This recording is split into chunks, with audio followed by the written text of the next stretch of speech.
Good evening and welcome to the City Council meeting of Palo Alto of September 15th. And will the clerk please call the roll?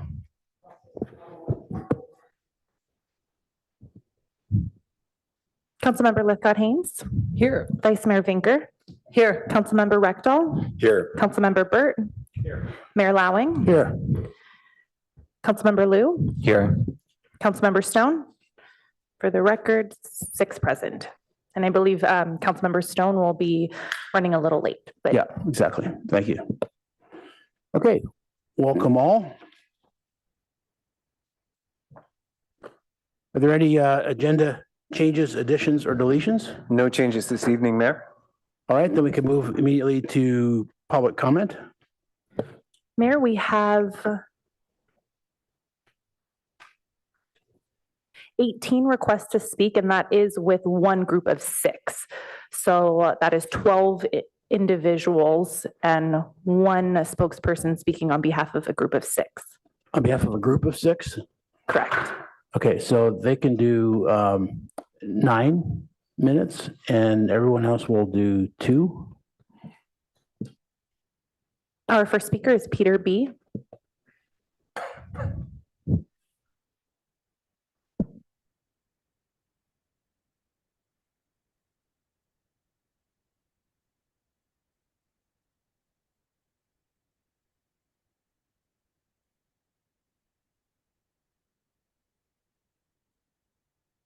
Give a folder to the clerk to give each of you some documents for this presentation.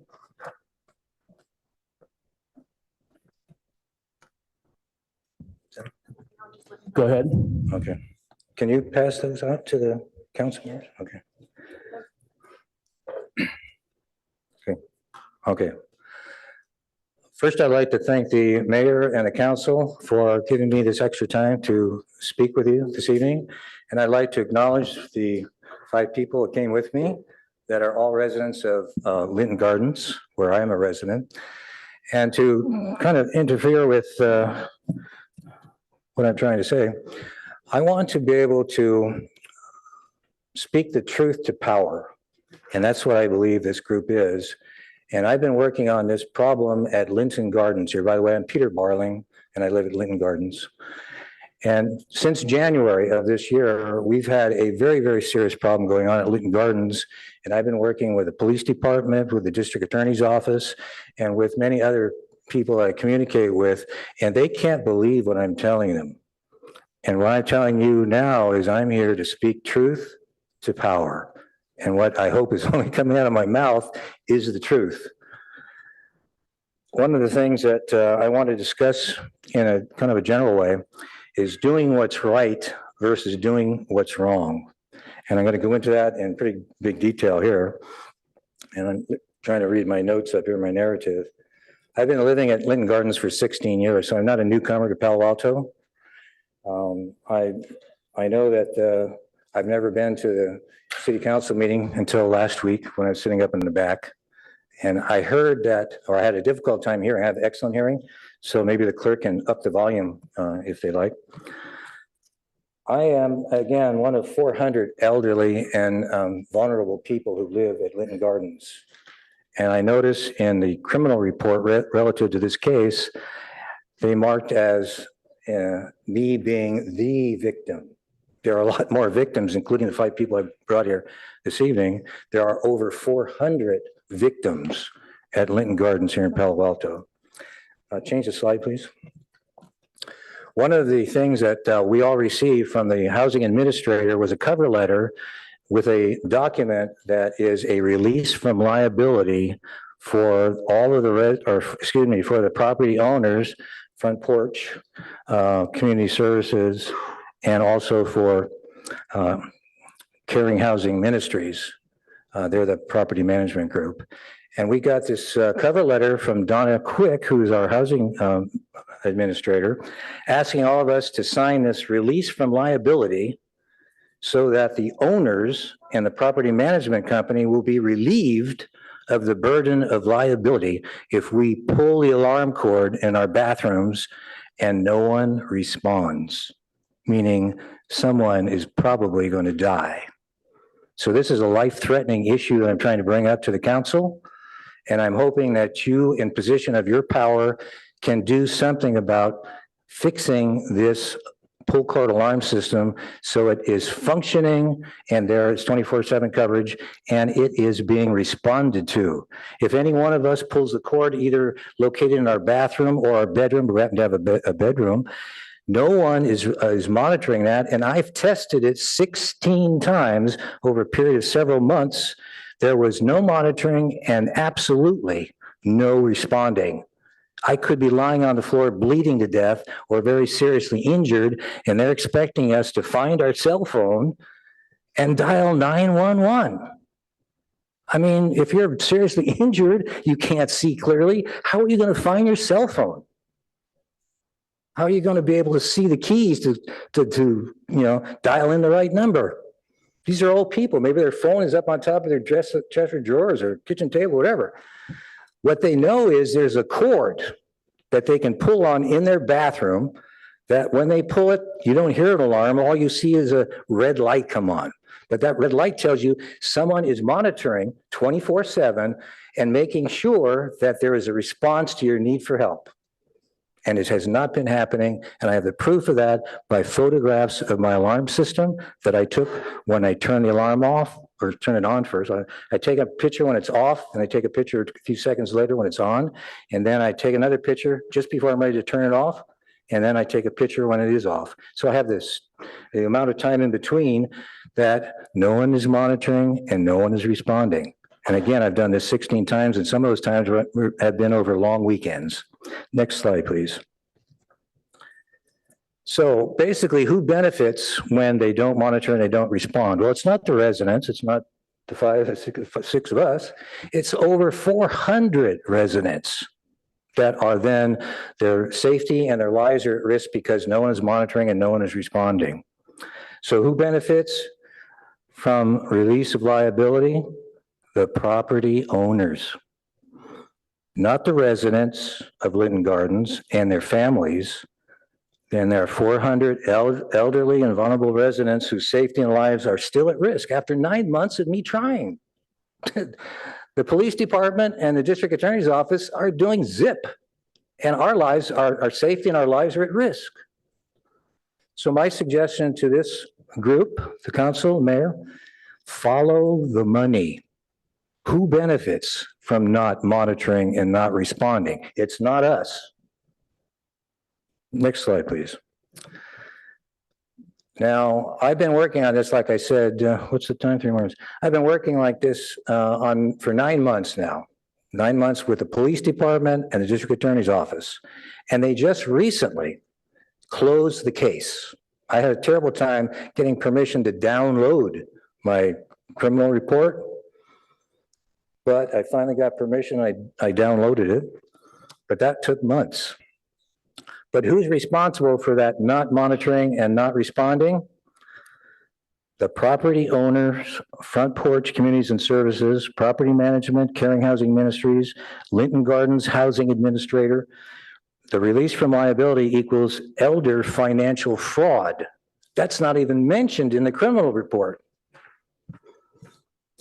The Palo Alto Police Department, again, this is who's doing what's wrong here. The Palo Alto Police Department, failure to respond to a life-threatening LT event.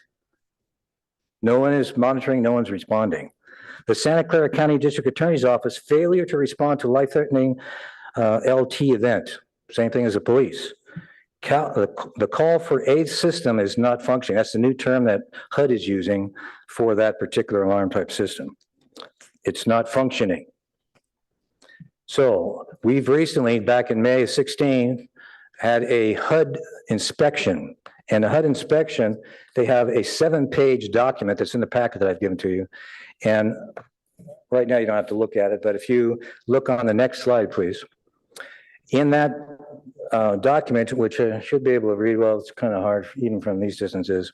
What I'll basically tell you is on that document, it says under health and safety designations, LT means life-threatening.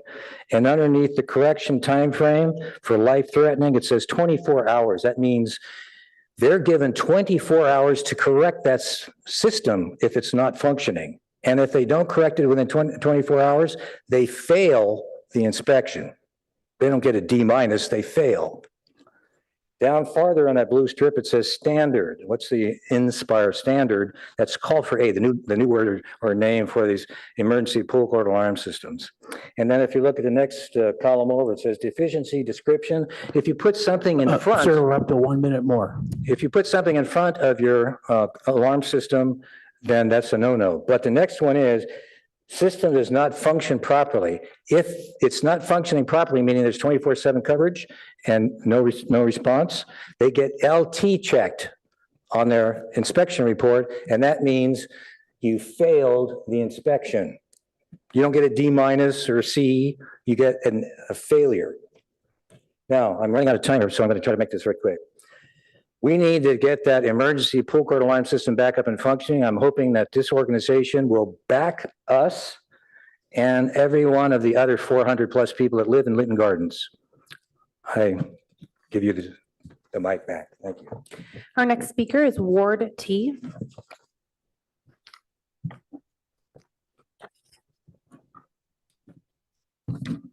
Excuse me.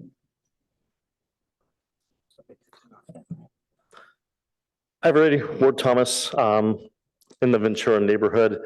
You guys are going to get briefed pretty soon about the South Palo Alto bike ped connectivity alternatives that are being proposed by a consultancy group that you guys authorized roughly $500,000 for this study. And so next slide, please. The quick TLDR is that the current alternatives B through F all take people's houses in some way, shape, or form. Alternatives A, G, and H don't require taking anybody's house. And I would like you all to use your influence to make sure that we don't take people's property. There is a way that you can connect across Alma, underneath the train tracks to Alma and back and forth without taking people's houses. Next slide. So if you take a look at the Homer Tunnel and Cal Ave Tunnel, you see that there is roughly 1.3 miles between those two options to get underneath the train tracks. The other notes you see here, A, B, C, these all correlate with the alternatives that were put together in the consulting report. Next slide, please. If you take people's houses through eminent domain, which is probably what you'd have to do, it's going to cost a whole lot of cash to do that, where you can take other properties that don't involve houses for a lot less money. And so I'd really want you guys to explore those alternatives with the consultancy. I think that they have a huge miss. If you look in the center of this slide here, a huge miss. Next one. Safety is super important. If you take a look at these alternatives for B and C, D and E, you see all these squiggly lines? That's people going through tunnels, going through those squiggly lines. That means you can't see around the corner. You don't know if there's somebody who's going to hurt you on the other side of that.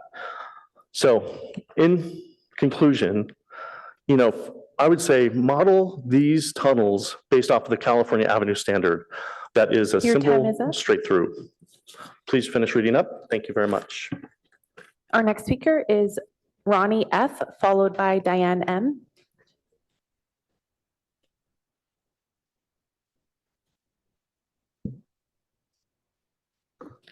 Good evening, Mayor Lauer and City Council. My name is Ronnie Fisher, and I am the chair of the Environmental Action Committee for the Santa Clara Valley Bird Alliance. I'm here to ask your staff for a first draft of the dark sky ordinance. Artificial light at night suppresses the hormone melatonin, which helps us sleep. Over time, the disruption of sleep is positively correlated to almost every disease imaginable: obesity, diabetes, cardiovascular disease, depression, and cancer. A study in 2020 by the National Institute of Health of 24,000 women showed that women who lived in the highest quintile of artificial light at night had a 10% higher rate of breast cancer compared to those who lived in the lowest quintile.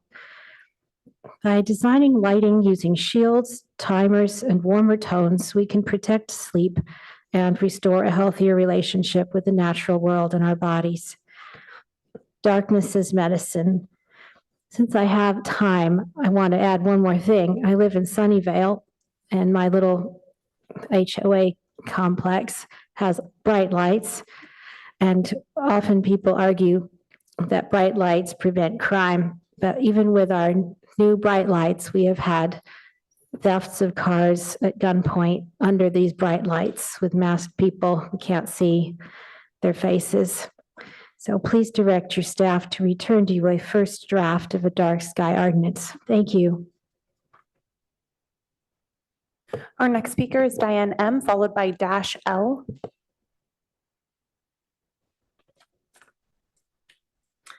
Good evening, Mayor Lowing and council members. My name is Diane McCoy, and I'm a resident of Palo Alto, a retired school teacher from El Carmelo, and I now volunteer for Avenidas, the PAWS Visiting Pals program, environmental volunteers, and Santa Clara Valley Bird Alliance. So I keep quite busy, but also these past few weeks, I've been enjoying the beautiful Palo Alto Baylands area. I've noticed that the fall bird migration season has already begun, with many newly arriving shorebirds and ducks settling all around the marshes for the winter season. This is an especially good time to continue to think about moving forward with your bird-friendly building designs and dark skies regulations. Continuing to align our city's developments with our community's values.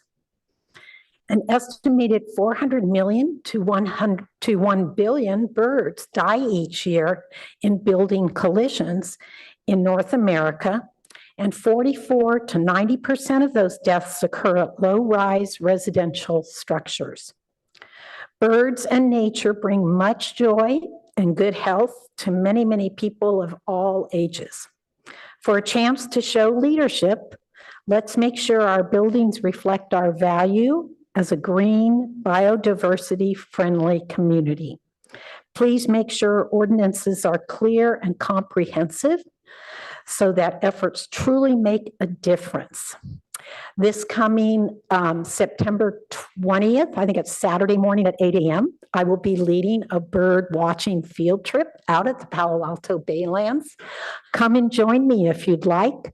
We meet in the parking lot across the street from the Lucy Evans Nature Center. Thank you very much. Our next speaker is -L, followed by Roger S.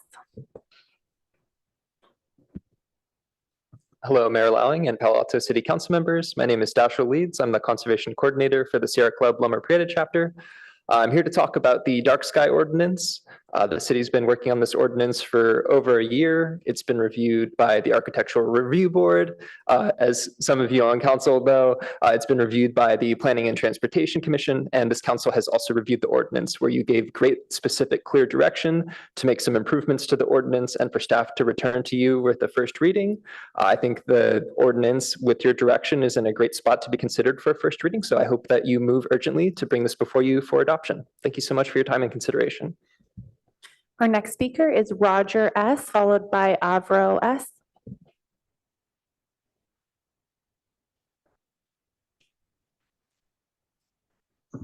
My name's Roger Smith, and I've lived here in town 61 years. Thank you so much for approving last meeting are the new bathrooms for Magical Bridge in Mitchell Park. I need your help. Last Saturday, there were 8 RVs in the parking lot at Mitchell Park. How do we ask them to leave? When will we see the results of Council Member Liu's request of how many campers have been towed over the last 18 months? Thank you very much. Our next speaker is Avro S., followed by Carol G. Good evening, Council. My name is Avro Shah, and I'm a junior now at Palo Alto High School. I'm the outreach lead at the Palo Alto Student Climate Coalition, and I'm here tonight to talk about a couple of things. But first, I wanted to say that I think it was a few months ago I sent a letter to y'all saying that I'd never seen the Milky Way in Palo Alto before, Actually, I'd never seen it in my life. And this summer, I was fortunate enough to see it 3 times. Once in Tahoe on a random hill, another time while driving through the desert, and I was like, stop, get out of the car, let's turn off all the lights. Just looking up and seeing it. And I have to say, it was a very humanizing experience. And I think it's an experience that all Palo Alto children should be able to grow up with. Something that has unfortunately become some sort of luxury to be able to see the night sky. And I think that that's something that should really be addressed. It's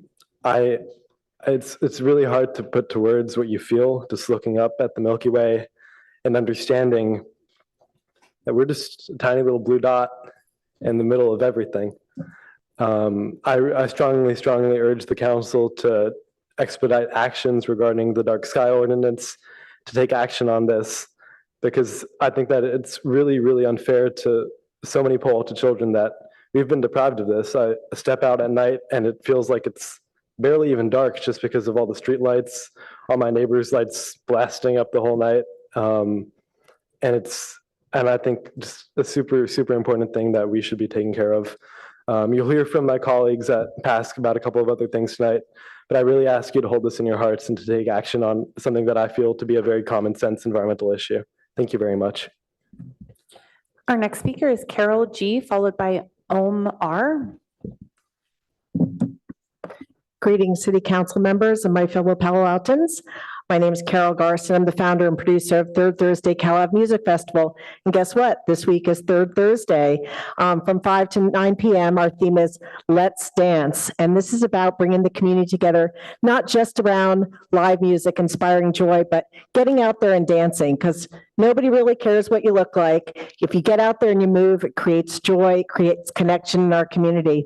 So we have a wonderful lineup of world dance coming out, with Mosaic America leading. We have Viet Steps Vietnamese dance, Farima Barini, Silk Road dance, Folklorica dance, House of Nana belly dance, Afro soul dance, Indian folk dance. We have line dancing with Catholic dance crew at 6:45 and 7:45. So come on out at 5 o'clock from 5 to 6:30 to see the dance expo. You can swing dance to Top Shelf Big Band from 6:30 to 9, jazz dance with the Charged Particles from 6 to 9, and rock and roll dance with the Wanderers at Cal Ave near El Camino. So Third Thursday, live music inspires joy. Everybody's welcome. Please join us. Our next speaker is Om R, followed by Timothy L. Good evening, council members. My name is Om Rajan. I'm a member of PASC, a junior at Palo Alto High School, and an avid advocate for climate change, or climate justice, sorry. I joined PASC 2 years ago out of my great concerns about our climate and to help change our community. Last year, the community's dissent of the airport expansion temporarily paused the proposed alternatives till 2026. But I would like to remind the council that the use of leaded aviation fuel continues to pose severe health risks to the greater Palo Alto community in the meantime. I would like to warn against restarting expansion plans to the airport in 2026, which would invariably have a disproportionate impact on communities such as East Palo Alto, Bellhaven, and also parts of Palo Alto as well. These neighborhoods will receive an increase in air traffic, noise pollution, and toxic emissions. The Palo Alto Airport is a major risk factor for health and safety of residents. Palo Alto is currently the 19th most lead-intensive airport in the nation, according to Earthjustice.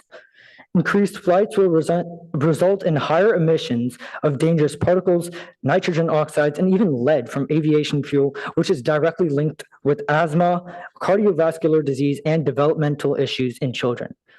Noise pollution, as mentioned before, will also cause sleep disruption, stress, and other important factors that contribute to learning success. In closing, ignoring the issue of leaded fuel at Palo Alto Airport is a step backwards for equity, public health, and the environment. Instead, we should focus on solutions like cleaner aviation fuels and the restoration of the Baylands, not doubling down on outdated fossil fuel heavy infrastructure that benefits only a small number of private pilots. I urge the council to listen to the community, to honor our climate commitments, and to protect the Bayland for future generations. Thank you for your time. Our next speaker is Timothy L, followed by Junyan W.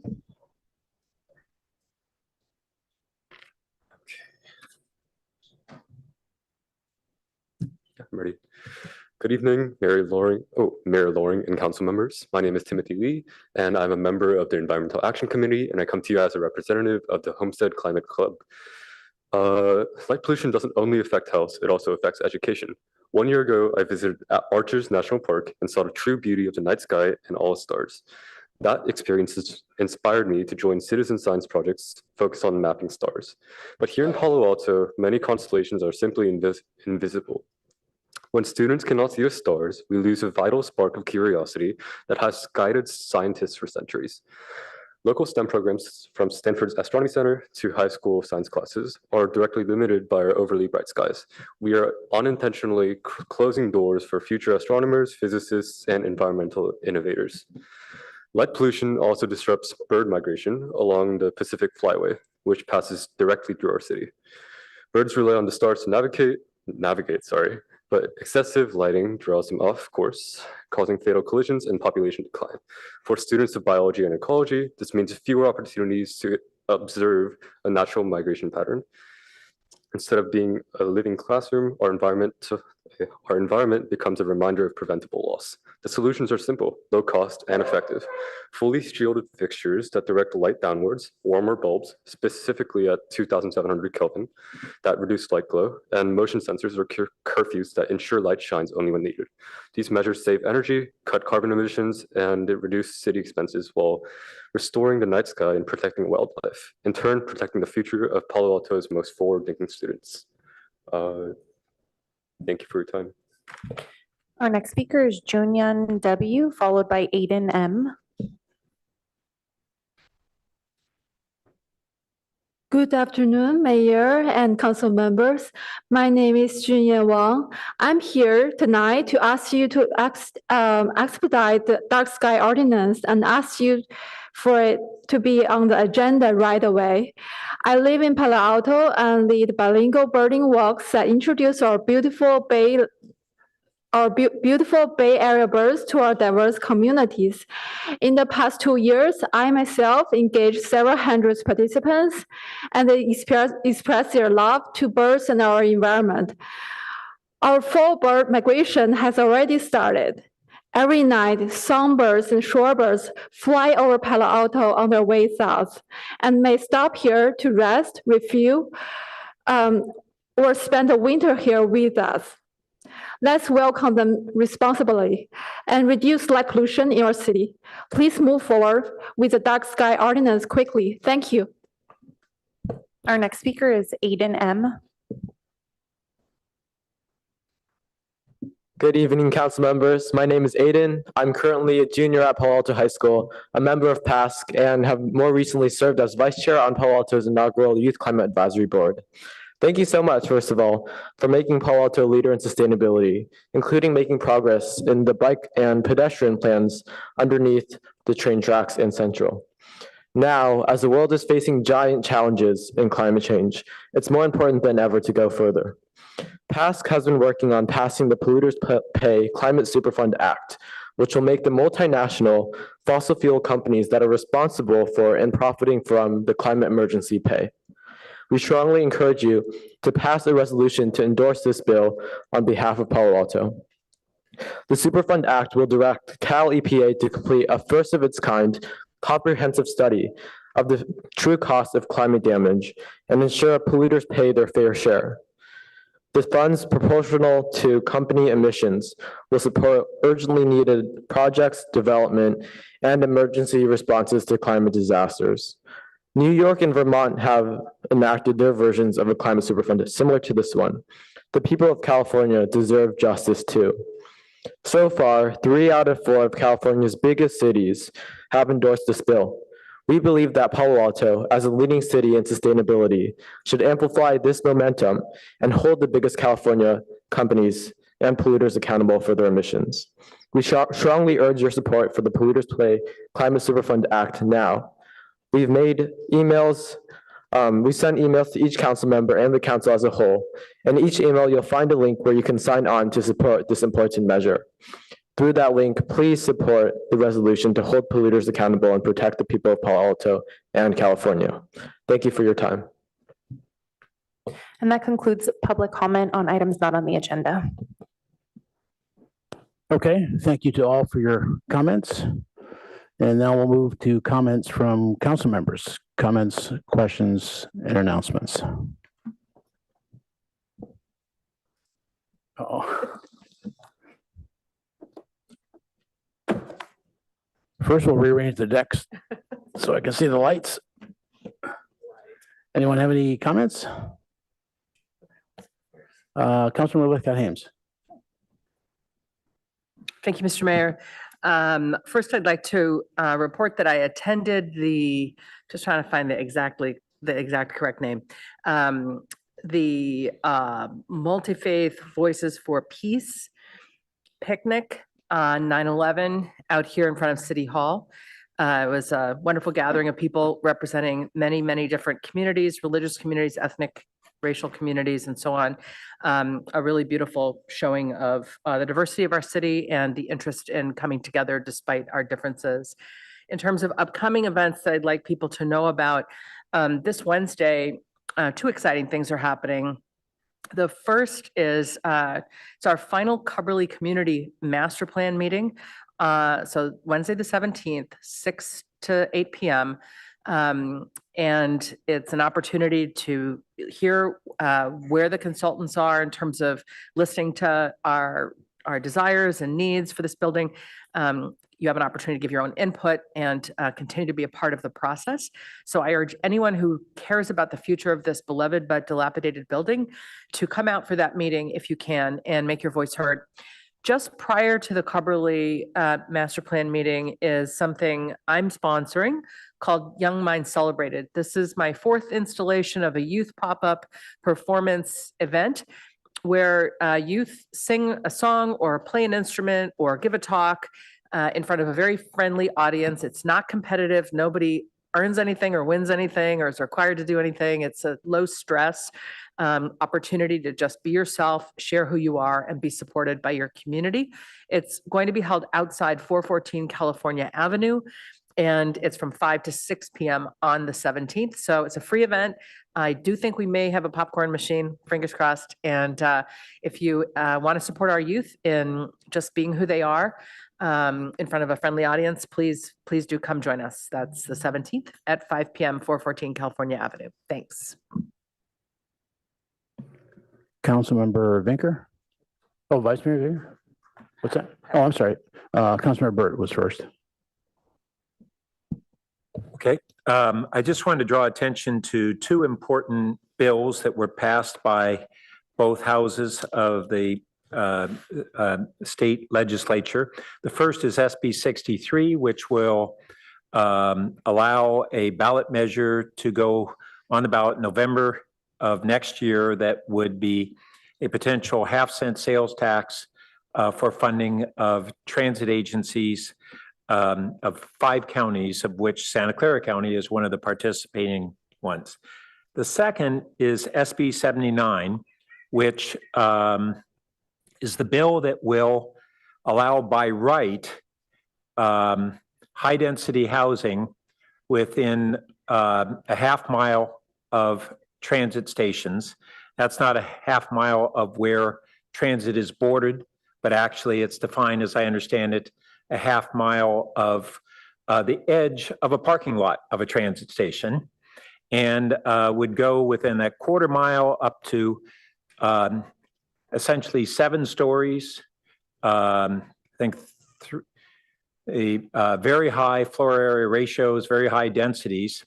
And in Palo Alto, that means that those zones would extend into a number of our low density neighborhoods, in addition to the areas that we've already recognized as appropriate for transit oriented development. And so within a half mile would be 4-story buildings in areas such as some of our Eichler neighborhoods. And this is by right with high lot coverage, high unit density, and multi-story in those neighborhoods. And I just want to make sure that the community understands the significance that both of these are on the governor's desk. Vice Mayor Vinker? Thank you. First, I wanted to report out from the Policy and Services Committee meeting last week because we had some really good discussions. First, we approved or recommended to council that it approve the dispatch center audit. And those who staff our dispatch center do really blessed work because they're only working with people at a time of trauma. And so it was really encouraging to hear that they're serving us well and that they're working with staff and taking the advice of the auditor to even further formalize what they do. And I will report that despite their stressful jobs, they are very uplifted by moving into the new public safety building and having windows for the first time. So that will be coming to council soon. I also wanted to let my colleagues know that we had a really good conversation around recurring agenda items that come to council each year and what learnings we can get from them in terms of agenda management. I know Councilmember Burt, you've asked about that. So I also wanted to let you know that we had such a good discussion that we asked for some more data and information, which will be coming back to the committee before that comes back to council, which it will do. We also had a good conversation around commissioner onboarding, and I was able to report the feedback that the mayor and I got when we met with the board and commission chairs and vice chairs. And staff already has some very good onboarding processes, but they were eager to hear that feedback. So that's my report from that meeting. Also, I'd like to give some updates from the Northern California Power Agency, which, as you know, is the JPA through which we get our electric power. The first big news item is that the NCPA general manager has announced his retirement. So Randy Howard will be retiring in the first quarter of 2026 after more than 11 years of service. So NCPA has begun the executive recruitment process. And since I sit on NCPA's executive committee, I will be involved on behalf of our city in the selection of the new general manager. And then similar to Councilmember Burt, I have a few legislative wins relevant to NCPA that I'd like to report. In particular, there were 3 over the weekend that where bills were approved and are now awaiting the governor's signature. The first is Westwide Pathways Initiative, which was AB 825. So the legislature passed this initiative that provides a path and authorization for the state's grid operator, the California Independent System Operator, sometimes referred to as CAISO, to participate in an independent governance of Western electricity markets. So this allows for what is called the extended day ahead market, which is a real win for reliable and affordable carbon-free electricity across the Western United States, because it's a multi-state thing. And the Pathways Initiative will enable a broader market for our solar energy, access to better wind resources, and sharing of existing transmission lines. So hopefully we won't have to dump a lot of that solar power that we collect during the day. The second bill is the cap and trade, which is now called cap and invest. So there were 2 versions, a House Assembly version and a Senate version. I believe the Assembly version won out, but this reauthorization packet extends the state's cap and trade program, now called cap and invest, through 2045. So cap and invest provides certainty for the carbon allowance mark and is a major funding source for our sustainability and climate action programs. So it's good news for SCAP. California will extend a key climate program under a bill state lawmakers passed. It will go on to Governor Newsom, but he has championed it already.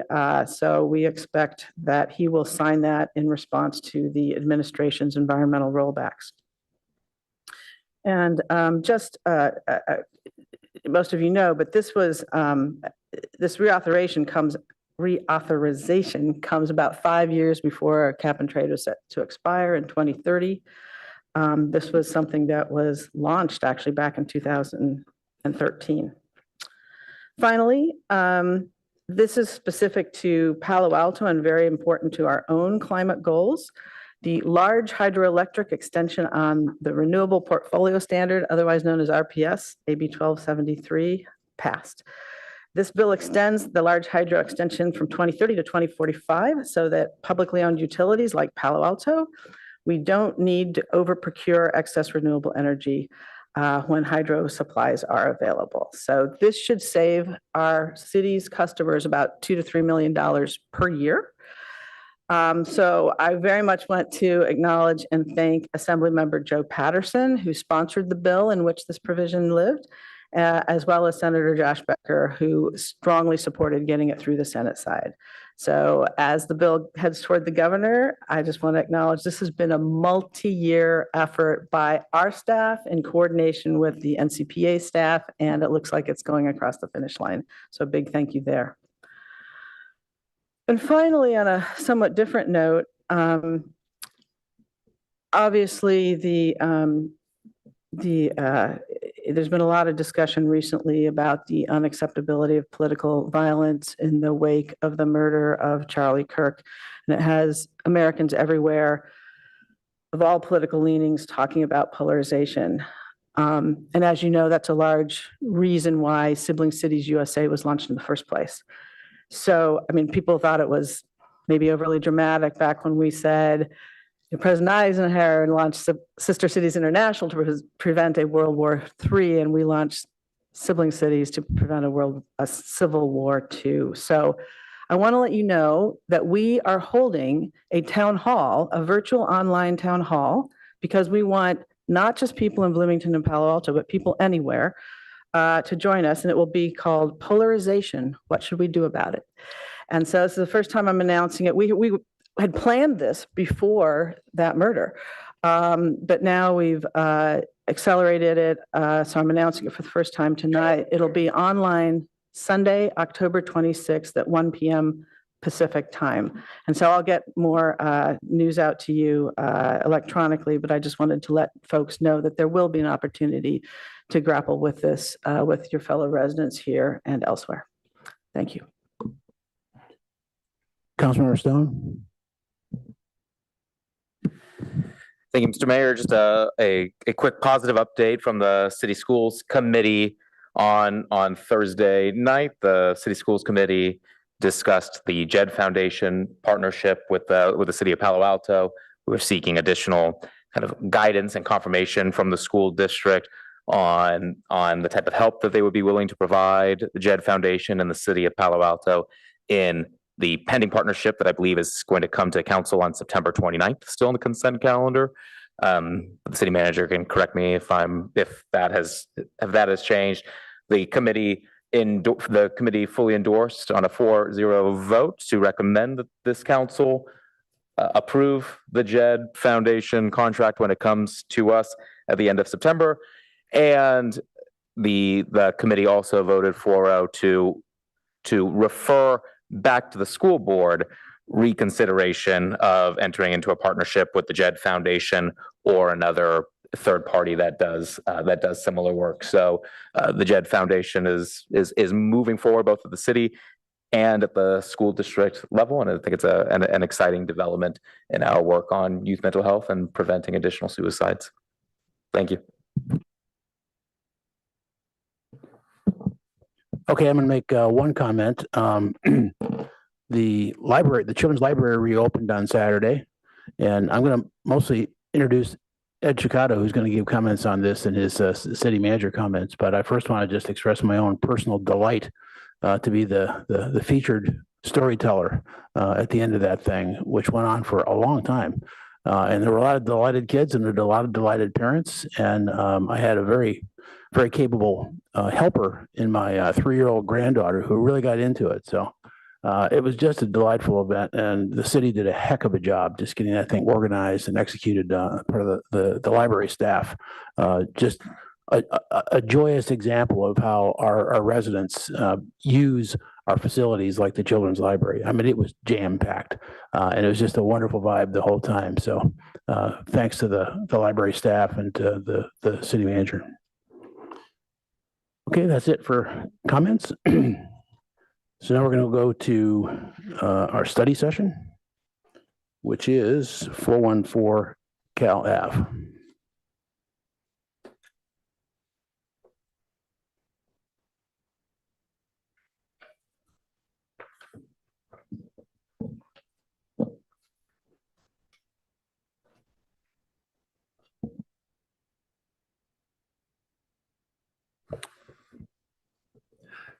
Thank you, Mayor, and good evening, City Council. Emily Callis, Senior Planner with our department, will present this item.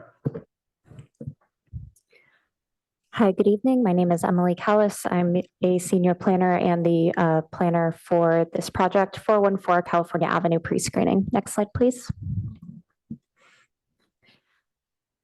Council is considering a pre-screening this evening. A pre-screening is required for legislative changes, including rezonings, and this is a preliminary process prior to submittal of a formal application.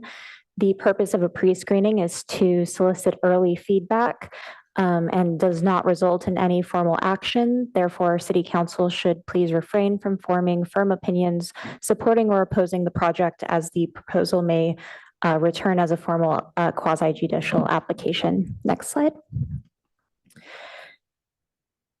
This conceptual project is for a proposal to rezone 414 California Avenue from community commercial to planned home zoning PHC to allow construction of 14 rental units and 23 condo units for a total of 37 units in a 6-story structure with below grade parking and ground floor retail and restaurant uses. Next slide. The location is on California Avenue, located close to the California Avenue Caltrain station. This area is also very active with activities such as the California Avenue Farmers Market, other live music and community events such as the one that Councilmember Lithcott-Hames mentioned during the council comments, as well as being our second downtown and having a number of local businesses. The proposed project, like many planned home zoning projects council has reviewed, proposed to deviate from the typical zoning code requirements. For this project, the proposed building height is 83 feet, where 60 feet is the maximum allowed under the housing incentive program. The proposed setbacks on Mimosa Lane is 0 feet. No setback is proposed, where 5 feet would be required. The building also includes roof overhangs into the public right-of-way on the California Avenue side, which could require a separate encroachment permit. Additionally, the project proposes conceptually closing Mimosa Lane, which would require council approval and further review and consideration. The proposed floor area ratio for the building is 3.57 to 1, where a maximum of 2.6 FAR would be allowed under the housing incentive program. The project proposes 88 parking spaces, where 169 would be required by the Palo Alto Municipal Code 1852, or 161 parking spaces would be required under the housing incentive program. Due to its proximity to the Caltrain station, it is eligible for reduced parking under AB 2097. A transportation demand management plan, or TDM plan, would be required. The project proposes 1 loading space for the commercial uses. This is consistent with the code because 37 units are required. A loading space for the residential use would not be required. The zoning code only requires that for projects with 50 or more housing units. Additionally, the project proposes 44 square feet per unit of usable open space. However, due to the configuration of the proposed usable open space, this is only accessible by 5 of the proposed units. The base zoning requirement is 150 square feet per unit. This shows 2 of the proposed renderings of the building, the one on the left looking from the front on California Avenue, and the second looking from Mimosa Lane. Key considerations for council is the context of this project. California Avenue has been identified for accelerating housing. However, no guiding policy framework has been developed. Additionally, the PHZ application allows for broad discretion, but there is no coordinated plan for station proximity redevelopment specifically. With regards to this project specifically, I had mentioned on the last slide that the proposed open space did not meet the minimum requirements. There are a number of balconies proposed along the perimeter of the building. However, because these are less than 6 feet in depth, they do not count towards our definition of usable open space. Additionally, the proposed refuse pickup design does not meet city requirements. The refuse room would need to be a much larger portion of the footprint of the building with separate rooms for the commercial uses from the residential uses. The proposed pickup is also possibly not accessible by our city trucks. And the staging of bins would need to occur within the public right-of-way. And then lastly, as mentioned, this project proposes public right-of-way encroachments that will also need to be considered. To date, we've received several letters of support from the community for this proposal. This includes acknowledgement of the location and proximity to Caltrain and local retail. Several community members anticipate that this will support local businesses and spoke in support of new housing options for residents. As this is a preliminary application, no review is required under the California Environmental Quality Act. A full review will be initiated with the formal filing of a development application. Staff recommends that council conduct a pre-screening and provide informal comments regarding this request to rezone. And again, any comments provided during the pre-screening process are not binding on the city or the applicant. This concludes my presentation. The applicant also has a presentation. Thank you.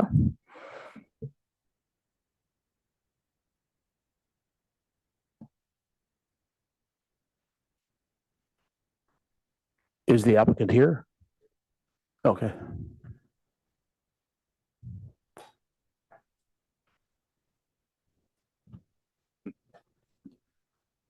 Hi there. My name is Zoltan Pali. I am the project architect. Didn't realize that we had to do actual presentation. Sorry about that. But I can easily do it because we have our slides here, of course. But I do want to say that the presentation that was given was very good and concise and describes the project pretty much in full. I want to add to it that, you know, from our perspective, and our client's perspective, this is a truly urban project. It's in a location, and what we're trying to achieve is this a really true mixed use project. Most mixed use projects, you often see a bunch of housing with a very low amount of retail. This is all about the ground floor experience and what happens along the street in California, and of course, very different types of housing within the housing block itself. There are smaller units, and then there are larger units. It's a combination of a mixture of unit types for different socioeconomic reasons, of course. I don't think I really should reiterate or rehash the statistics of the project, because you heard it, and it was beautifully done, frankly. And I must commend the actual analysis that was done, that we read. It was very nicely done and very, very concise. So, you know, for us, we're here to listen to what you have to say, what you think about the project. Today's our day for listening and cleaning and getting a feel for where you're at. And then tomorrow will be our day to respond, and hopefully the day after tomorrow we can submit something that can hopefully get us to a place where we can move the project forward. Briefly, again, as was described, the ground floor is as a pure restaurant and retail, about 16 or 17,000 square feet, 16,000 square feet. Of course, there's a lot of back of house areas, loading, and all sorts of things that go along with a building like this. The level above that is like workforce housing, studios and 1-bedrooms. And then the levels above that, the other 4 levels above that are larger units, varying in size from 1-bedroom to 2-bedroom to 3-bedroom units. There is a rooftop garden area for the top floor units at the moment. That's obviously a topic up for discussion as we look for potentially ways to increase the public, the sort of use, not public, but the outdoor open space requirements. So and that here, I'm here to answer questions, I suppose, is the best way I like to handle it. If there, I could open it up to that. Maybe I could find, complete maybe the inspiration of the project as this one slide. I always like to create what I call an equation for the project. That's this plus this equals that. And as you can see through the imagery, what we're thinking about, this sort of duality and this sort of concept of, what was here, the cultures that were here, and the new cultures that came in, and maybe a fusion of that creates this sort of skin of the building. The skin of the building is really, it is truly, this geometry is coming from First People's geometries, but also then the sort of European shutters that create energy efficiency to the building. Our goal is that this building can be perhaps approaches net zero, but certainly gold and platinum on an energy usage standpoint. So that's it. That's what I have. Okay, thank you. We may ask you questions as we go along. Yes. Should I stay here or should I stay? No, you can rest. Okay. Unless there's any preliminary questions from council, I'd like to go to public comment.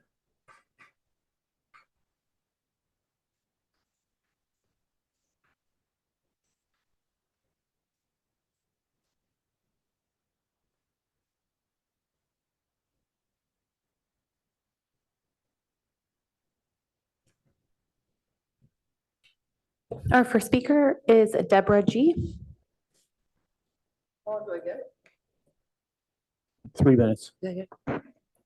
I'm here for 2 reasons. The first is, as soon as there was any whiff that this might be happening, all of a sudden, there's this rumble in the neighborhood associations going, oh, I don't know, maybe we need to collaborate with College Terrace and Old Palo Alto and Mayfield because we've got to look after our interests on Cal Ave.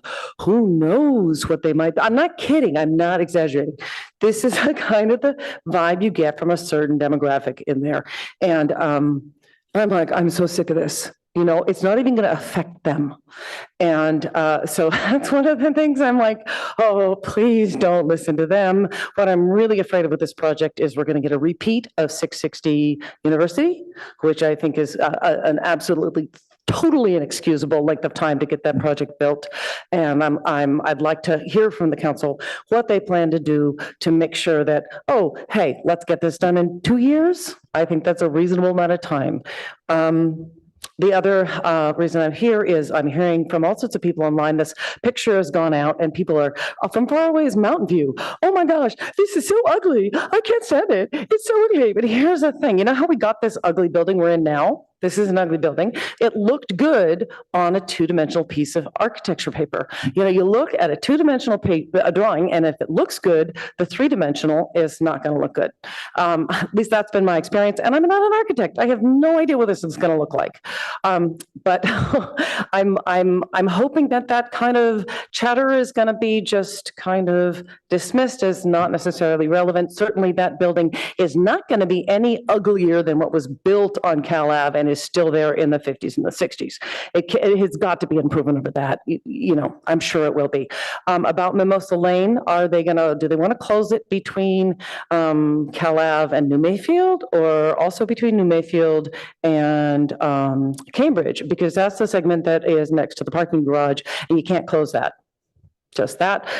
They do have to have adequate, they absolutely have to be within code for the a garbage pickup. I know that alley really, really well. I worked at Country Zone for a while. It's like, yeah, you got to have that. They got to get that duck in line. But everything else seems reasonable because, heck, they've got open space out their front door with that walkable Cal Ave. And I think that in particular is something that can be pushed aside. Okay, that's enough for now. Our next speaker is Steve L.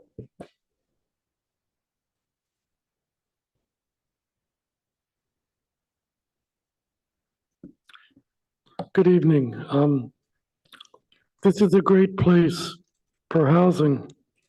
Council has said it. Emily repeated it on the slide. For all the reasons it allows people to go places without needing a car or parking because it's one of the vital areas. A lot of the things they're asking for are similar to what council has approved for the El Camino focus area or for the San Antonio area. But I've read the staff report, I watched Emily's presentation. I know there are questions and concerns that I hope you can work on. I'm not here to tell you to blanketly approve the project. This is a pre-screen, but I hope that you'll bring the positivity you did to 332 Forest, which is literally 100 feet from where I live and is another, I think, great addition to our housing. We need the housing. Please find a way to work positively with the applicant and the staff and add your own questions, but let's get moving on this. We need the housing. It's in a great place. Our next speaker is Winter D. Hi, I don't think the question is that we need housing. I think some housing can go on Cal Avenue, but I think that there are some issues that have to be considered here. I'm very concerned. We can call it the new Mayfield Lane, which is actually the alley that's in back of this building and others. It goes nearly the entire length of the block, comes out and it's one way, and off of it are a number of smallish parking lots, much used certainly for farmers market, but also during the week. I'm over there constantly in this area. I know it very well, and I'm concerned. I have no idea how this is supposed to function for the number of people that will presumably be in these units, and then other people in the area using this alleyway, one-way alleyway. In terms of Mimosa Lane, which is this tiny little drive, there's a couple things about that. It shouldn't be closed. One end is closed because it goes to Cal Avenue, but the other end empties onto Cambridge, which is going to be really needed given for any kind of housing here because of the increase in traffic on an alley, a one-way alley. So it shouldn't be closed. And also 5-foot setback on Mimosa Lane. It just happens to be my favorite mural in all of Palo Alto. And it is huge. It's the entire side of, Country Sun. And it's, so there's Country Sun, and then there's this little driving area called Mimosa Lane. And then there's the current parking lot for what was Bank of the West, my old bank. And I am hoping not only should the mural, of course, survive, but that it will be viewable. With a 5-foot setback, I wonder, will it be really actually viewable in all of its dimension? Because if you're up too close, you can't see the whole thing. All right, then the architecture, I like contemporary architecture. I like, however, this sticks out like a sore thumb and it needs to calm down. There's no context for this on Cal Avenue, and I don't think this particular design is ever going to be in context. Finally, it is severely underparked. And yes, there'll be fewer car trips, presumably because of where it's located, but I'm going to, dollars to donuts, it ain't going to be that fewer. I think it's a Your bill. time is up. Thank you. Our next speaker is Tatiana M.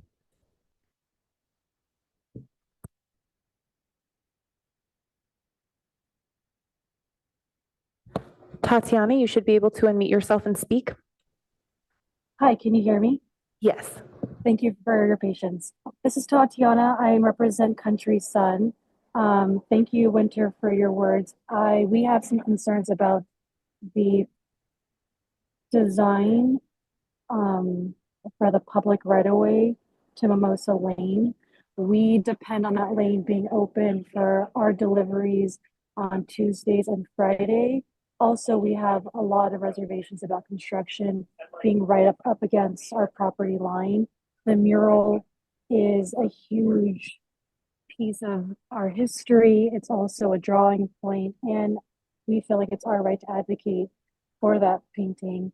But most importantly, we hope that you guys ask what exactly it is that they intend to do on Mimosa Lane, because that's going to make it super difficult for us to do our business. And I'm not really sure why they need a right of way. So I would love to know, I guess, more clarification on what that looks like. And I would like you guys to know that it would directly affect our business, because we have a company that relies on that pathway to deliver to the front of our store Tuesdays and Friday.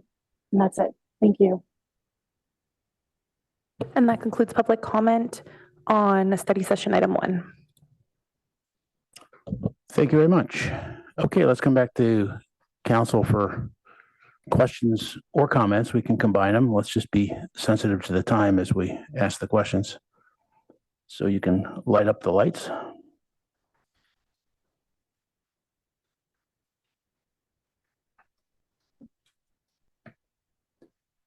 Councilmember Rectal. Thank you for bringing this. It looks very promising. Overall, yeah, there's a lot to like here. We have a lot of housing. We need housing, so that's a good thing. It is going to be a really big building, and it's, what is it, 83 feet, 5.13 FAR. That's a lot of space. Overall, I think that's a good thing, but it will be a shock to people when they see it. It's much larger than the buildings around it. And over time, I think they'll get used to it, but it will take some adjusting. It will be really big.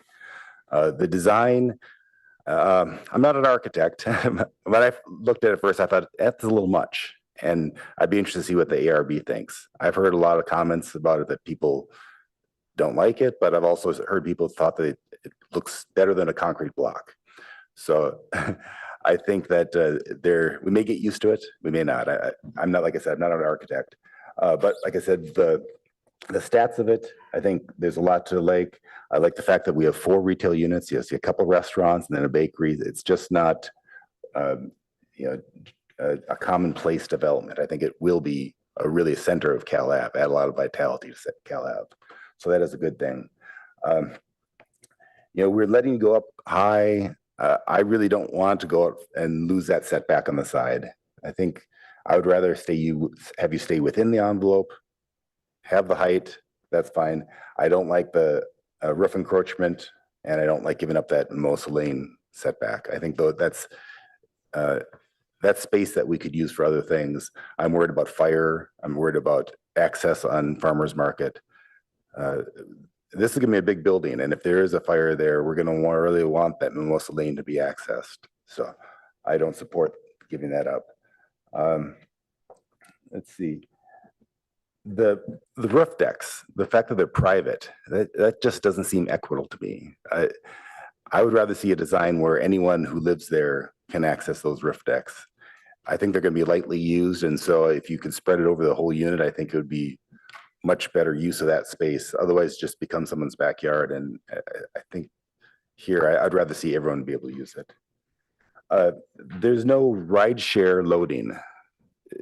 If all these people are going to be carless, or some of them will be carless, they're going to be using Uber a lot, and have some place where they can pull in, they can wait. If it's raining, they can wait inside. There's that little valet station there. It'd be really nice to expand that and have some public access. The people who live there can go down and wait for their Uber right by the valet station. On levels 2 and 3, you have amenity spaces TBD. What kind of things do you envision in that TBD space? Types of amenities that a building like this would need. So you think like workout areas, potentially co-working spaces, things like that. And not, I mean, we're at such a conceptual stage, it's something that we would need to, study that some more. At the moment, we're so early, but we just allocated the space knowing that we would need something. And the intention is that anyone who lived in that Would whole be able unit to use it? Yeah, could that use would be part of, it would be building amenities, exactly. Yes. Okay. I have some questions for staff. Has transportation looked at the loading and the use on that back alley?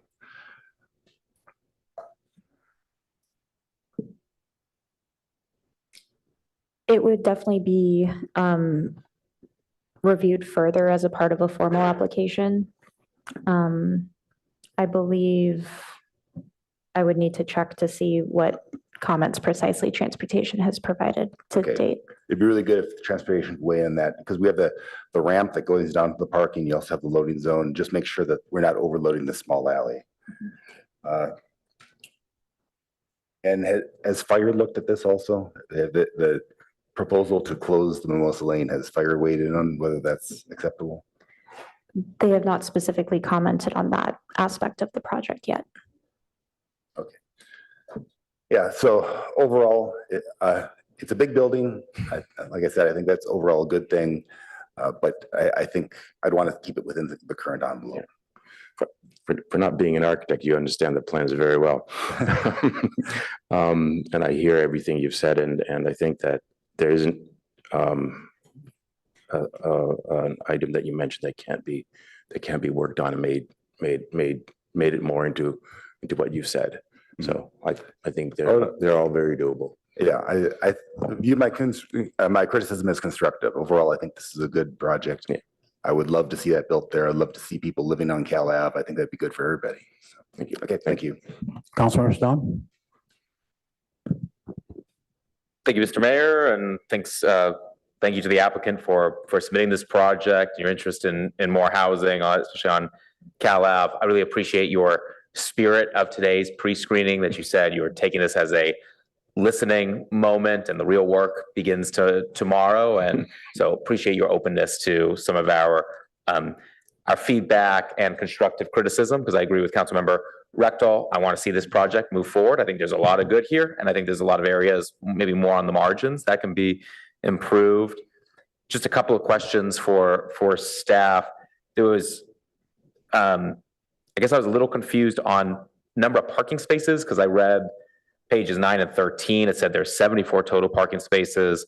On packet page 11, it says there's 88, and it seemed like that difference of 88 and 74 was because of 14 district spaces. So what are district spaces?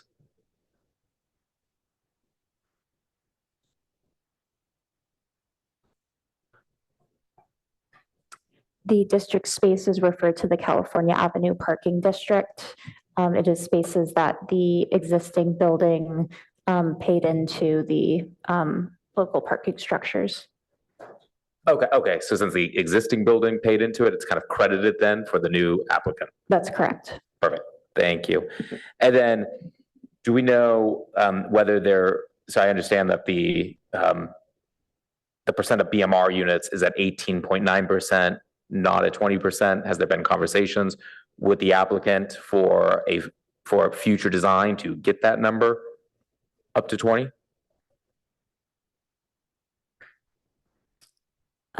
Yes, the comments provided to the applicant at this time discussed that previous council direction. strongly encourage the 20%. Great. And for the applicant, if it's okay with the mayor? Yes. Great. And that is part of the plan to ensure that we are at least at 20%. Yeah, that would make, we'd have to obviously meet those rules. Great. And do you have plans for a TDM plan? We will want to, yes, we will have to. I mean, it is in our interest to make sure that all that works well. You know, we want to be able to make sure that the folks that live in the building have the opportunity to live in an urban place and be able to park a car, whatever they need to do. And of course, but being that it's such an urban project that, that dialogue between, allowing too many cars to come in and keeping that in a nice spot, it's going to require some study, without a doubt. Definitely. Yeah. So just then a few kind of comments, I think kind of the good, the bad, the ugly of the project. I think the good, great location for housing, Caltrain, VTA routes, shopping and dining district, more housing, going to be able to help out our local businesses along Cal Ave as well. And we're really kind of re-envisioning Cal Ave for the future. So this is the place where we want to see a lot of this. I really like the activation of the space. I think that the current vacant building has been an eyesore on Cal Ave for several years. It kind of breaks up the street in a way that's not helpful for promoting a pedestrian-friendly block and encouraging residents and visitors to just explore the street. It's not good for a healthy retail environment.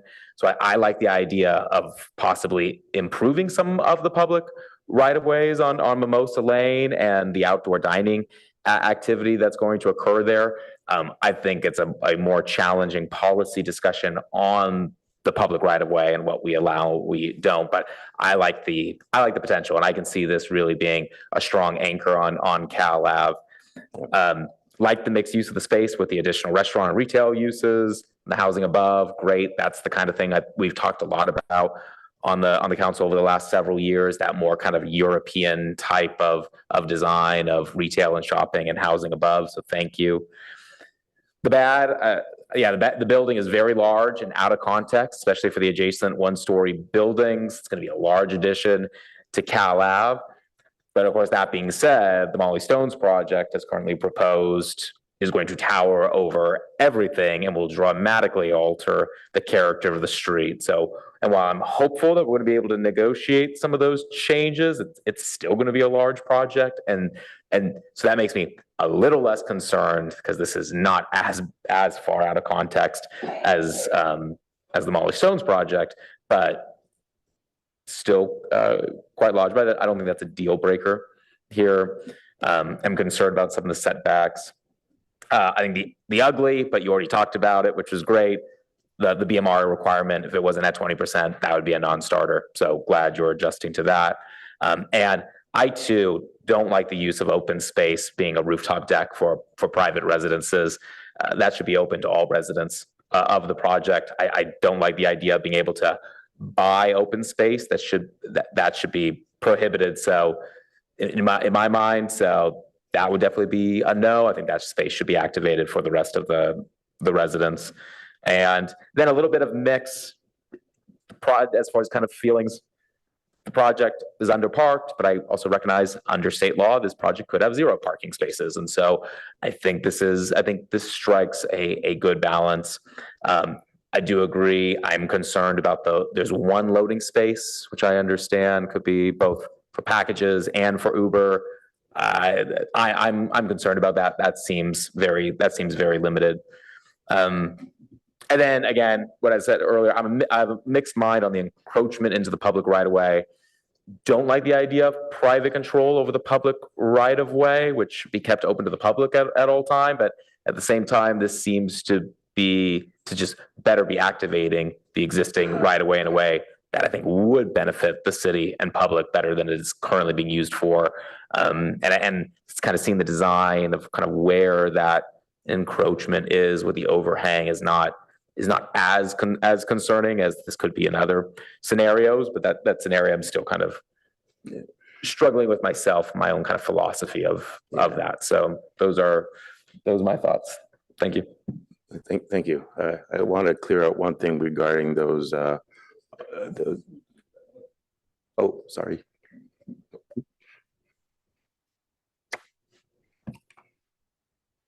Were you done?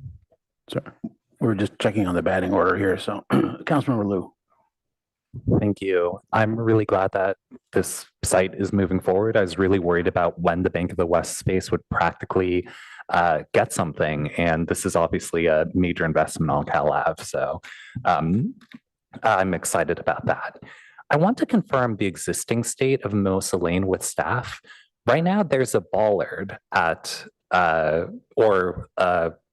like an orange barrier that separates Mimosa Lane from the other alley, Newmayfield. For delivery purposes, is Mimosa Lane actually used right now? Like, if someone wanted to deliver in Country Sun or something like that, like, do they move the bollard? Is that like usable space?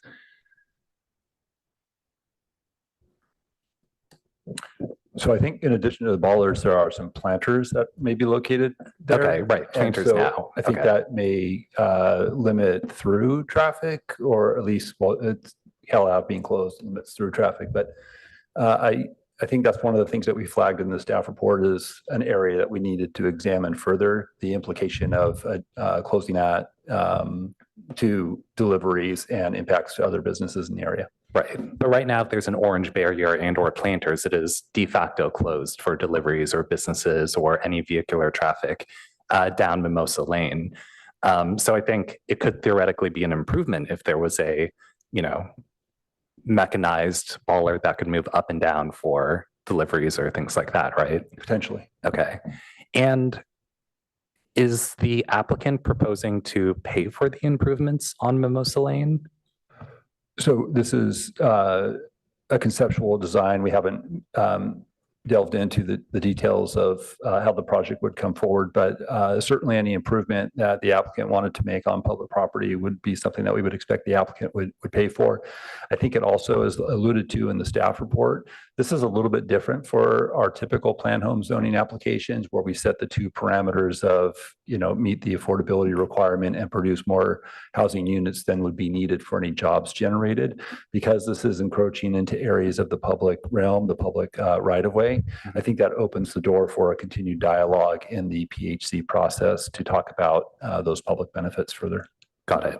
And so the encroachment that the applicants are requesting is some sort of shade canopy going from the retail space that will extend potentially several feet onto Mimosa Lane. Is there any other ongoing use or encroachment that the applicant is requesting?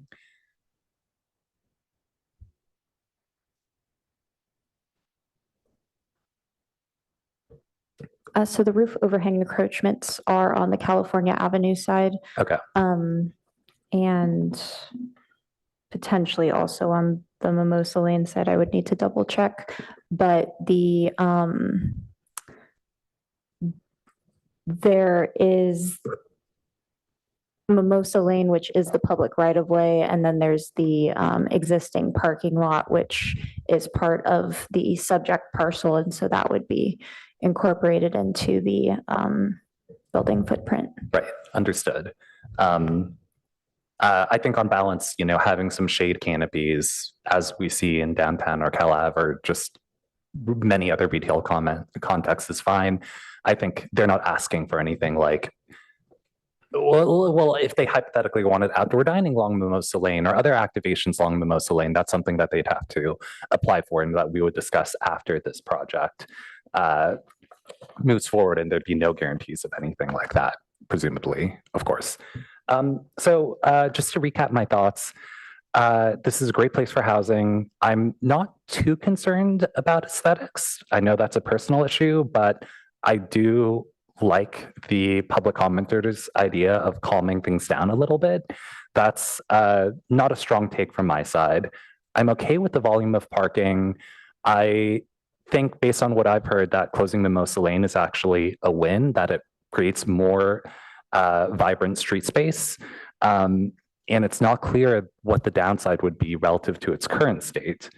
I think there's some things that maybe could be addressed on the margins, like the trash issues, like making sure that there's adequate bike parking and that it's properly accessible.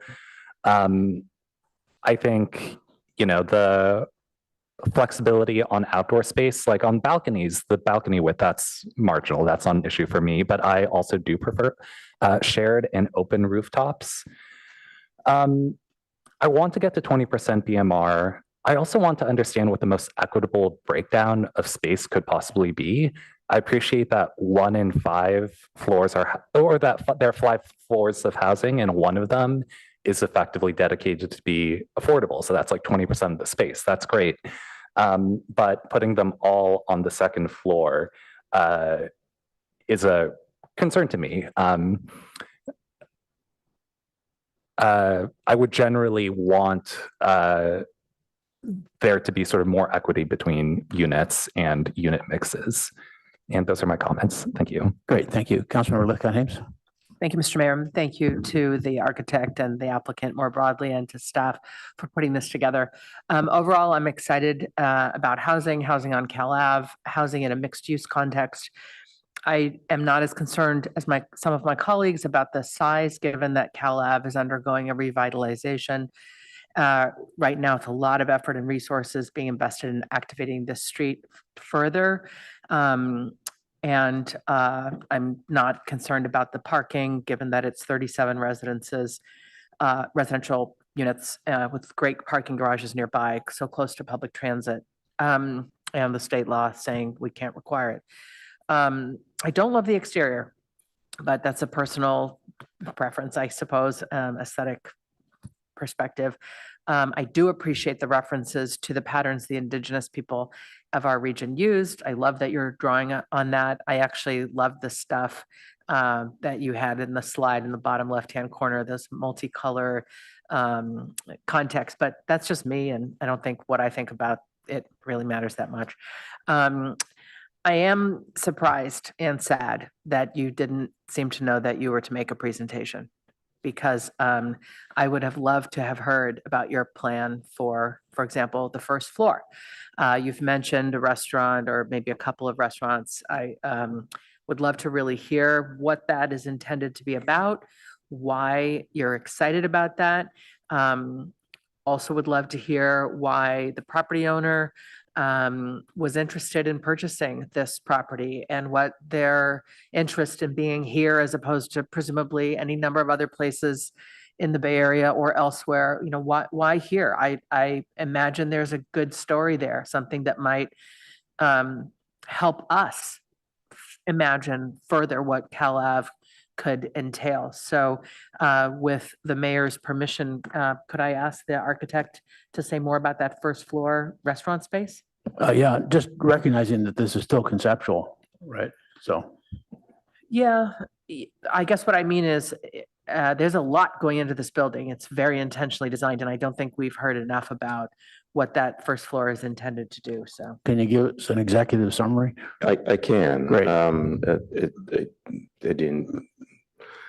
It is, you're right, it is very conceptual, but the concept, at least my client's grand vision and desire is to create these very vibrant restaurant spaces, where one of them is maybe it's a more quieter, fine dining, and one of them is almost like a competition kitchen concept, where you'd have 2 chefs that make food and patrons would, I don't know whether the word judge is the right word, but they would have this sort of vibe to it that is very sort of anyway. So that was like the driving force of the entire project, and that aspect of it needs to be financed somehow, and the units do that, right? So this is of course, right, and of course, and the units also bring affordable housing and a lot more housing. So that we thought, and when the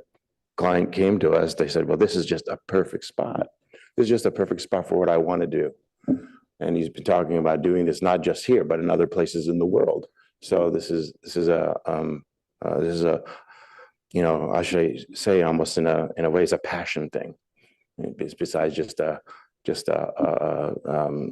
a financial model that may or may not work. And anything in particular that was appealing about Cal Ave in Palo Alto for this?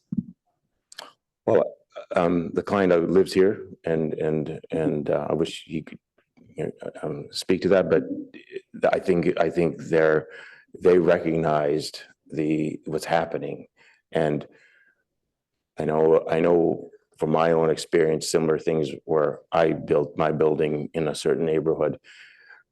He wants to be a catalyst, right? It's about being like, yes, we would be maybe we would be the first one to get something done there, but it would really make and start becoming and bring critical mass to the neighborhood. Thank you so much. I'm almost out of time. I'll just add, I agree with my colleagues who've expressed a concern about the open space. Would love to see at least some portion of the roof deck be open to all.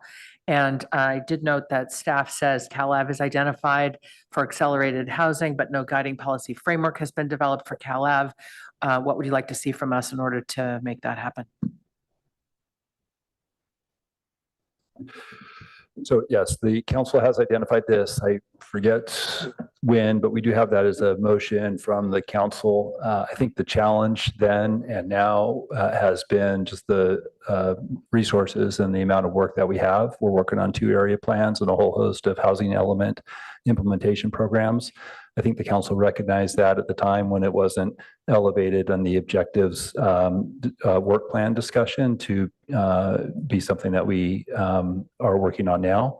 But we did want to acknowledge that in the staff report and note that tension. Appreciate the reminder. Thank you. Thanks very much.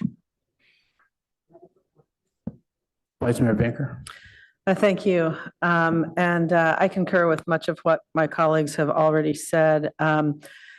So I primarily want to express my enthusiasm for the project. I think every time my husband and I go to dinner on Cal Ave, he said, this would be a great place for housing. Like, yes, we're working on that. And I think that your project will really set the tone. So it will get a lot of extra scrutiny about what tone are we setting. So that's why I think that even at this conceptual stage, there's a lot of comments on how it looks and such. And I concur with my colleague, Councilmember Lithcott-Hames, what exactly I think doesn't matter, but I echo the interest. And I found myself smiling when you were talking about the equation, putting the First People's geometry together with the European shutters to come up with that. And that struck a chord. But you mentioned during that something about the shutters having climate benefits. Could you just tell us a little more about that? The geometry of the building is such that imagine the floor plates are a certain size. The windows are held back to 4 to 5 feet, which you think it should be 6, but we'll talk about that. and those open. Those are generally sliders. They open.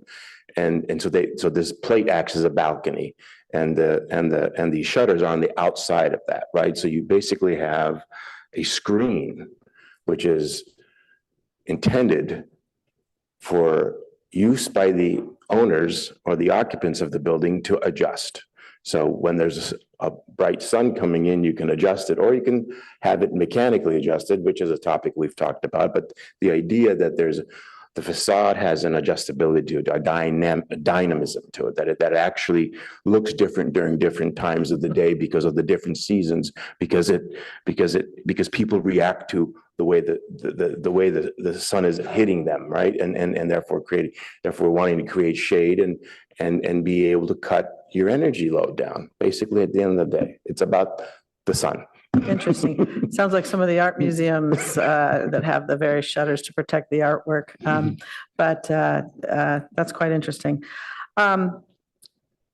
Yes, and I echo the comments about the rooftop gardens. I think that for a lot of reasons, one, just wanting to have open space. 2, we're getting more and more into our tree canopy, and it's not like there's a lot there now, but I think, having what we can have for cool rooftops and having that be shared space is something that, we value that deeply in this community. And so I share that.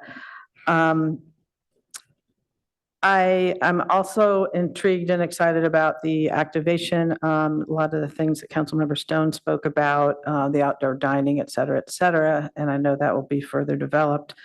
I think the thing I would want to hear more about next time is the various options for Mimosa, both from staff and from the applicant, because I'm not sure what to do with that. And I'm of mixed minds at this early stage. And I think that'll end up being a big aspect of this whole project.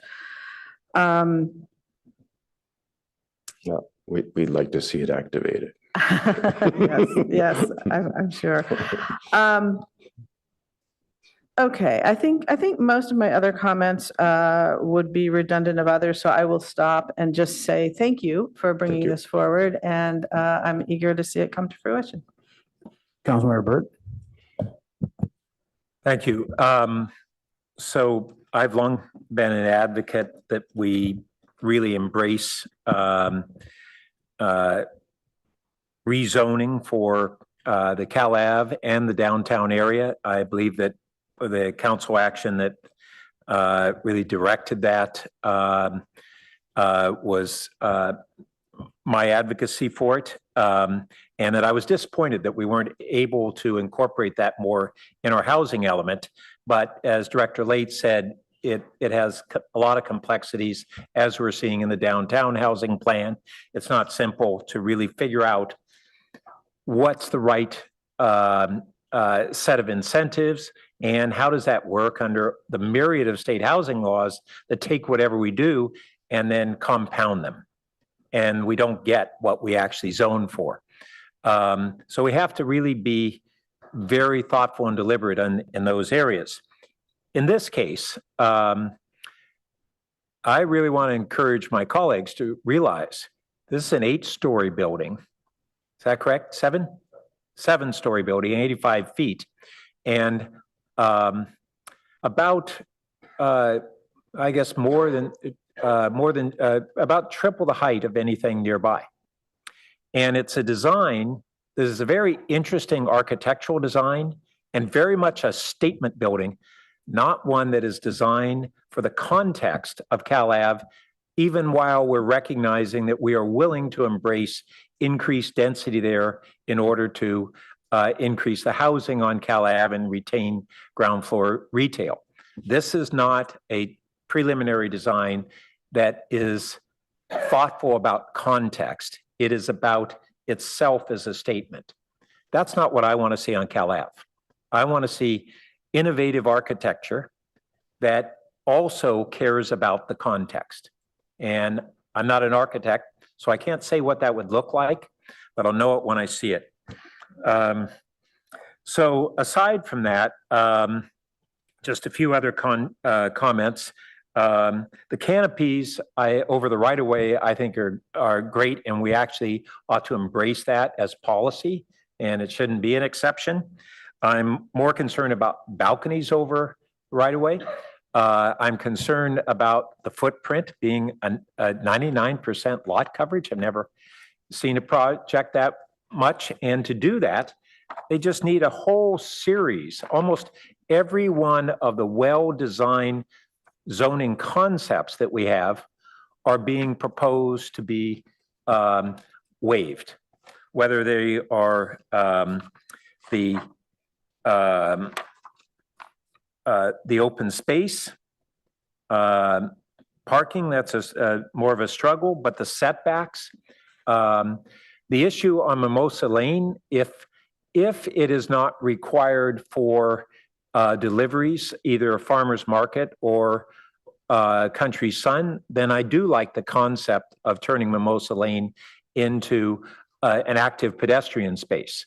But I'm not sure of that, and I'll leave that up to staff and the commissions to really work through that. But I would love if that was the case, but I thought that we were told that there are delivery issues and fire access even, and so I don't know the answer on that. I also don't know the answer on the height of this building. I thought I had understood that if this building was constructed, then the width of the fire lane on Cal Ave would need to be widened. Is that correct, Director Late? Do you know anything about that? No, Councilmember, I don't. That is, again, one of the things that we would need to look at more fully as an application comes forward. So colleagues, I'm trying to remember where that was explained to me, but if that's the case, it would potentially alter the pedestrian design of Cal Ave and all the things we're doing there. So that's an important consideration that we don't have the answer to. And then I also wanted to concur with the concerns that were voiced about Mayfield Way. We're going to have significant increase in traffic on that alley. And we really don't have considerations yet on how do we contend with trash uses, bike circulation, drop-offs for Uber and things like that.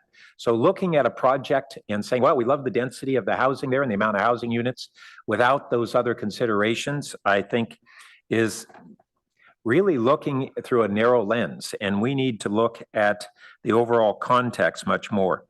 And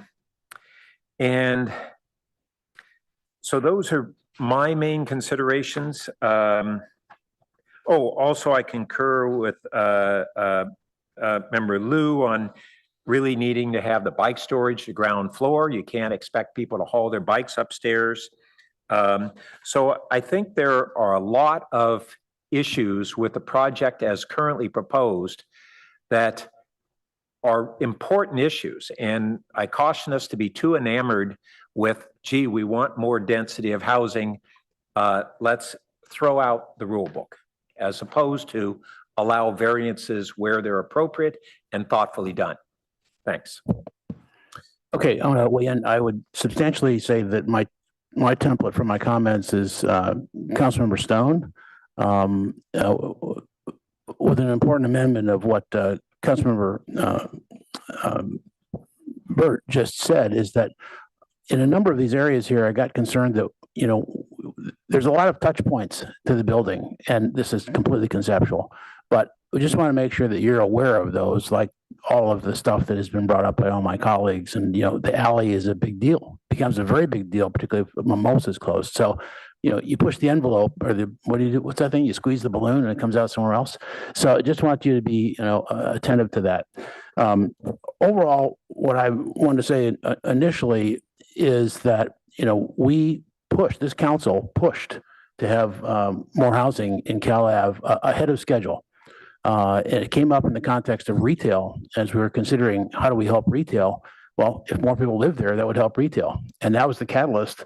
And I kind of sprung on this council that night a motion to put housing earlier than planned down there, and got a unanimous response. So we're all behind housing down there.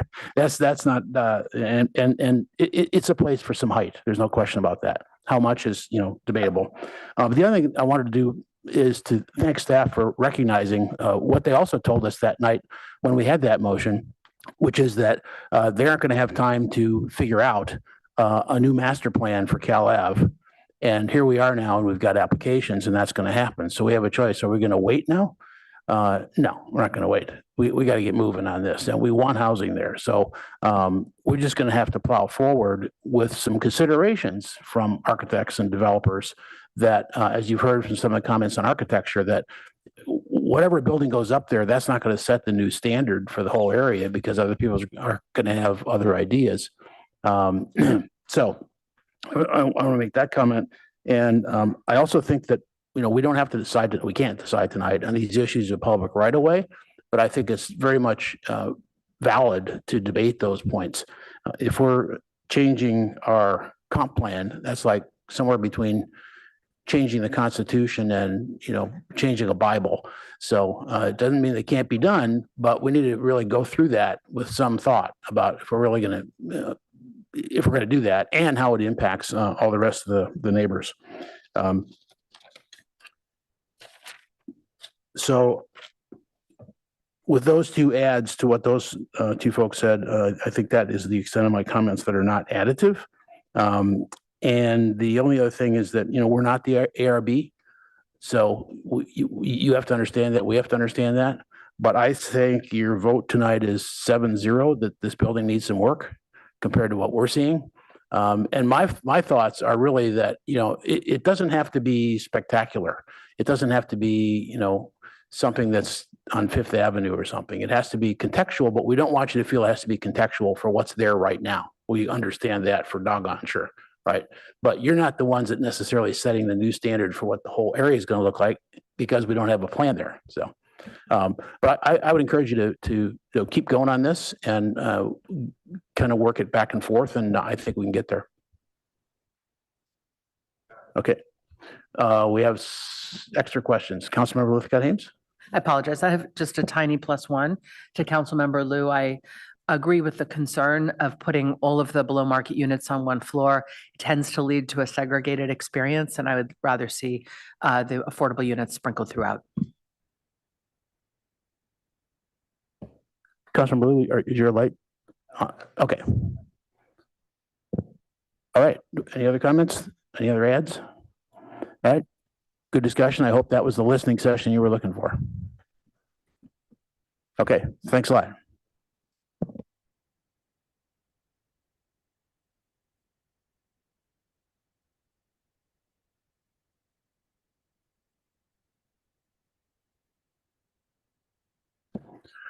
Okay, next up is our consent calendar. And can we see if there's public comment? There are no requests to speak and no hands are raised on Zoom for consent calendar items 2 through 9. Okay, item 9 is quasi judicial. If anyone has any disclosures. Councilman Rectal? Yeah, I would like to pull item 9. First, I'm asking for any quasi judicial,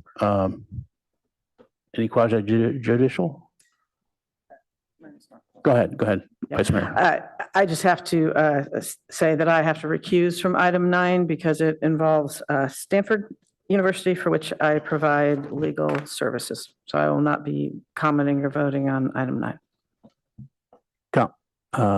Councilmember Burt, disclosures or? Okay. All right, so let's go to public comment. Oh, sorry, you said there wasn't. Okay. All right. Councilman Rectal, back to you. Yeah, now I would like to pull item 9, please. Okay, Councilmember Burt. I would also like to pull item 9. Any other motions to pull or no votes?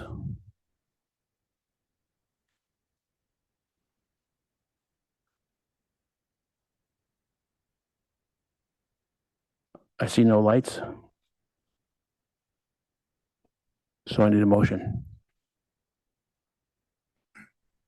I'll move the consent calendar. I'll second.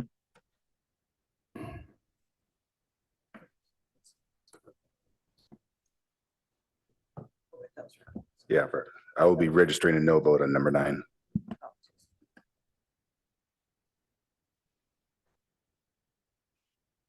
Did you have a comment, Councilmember? I will be voting no on 9.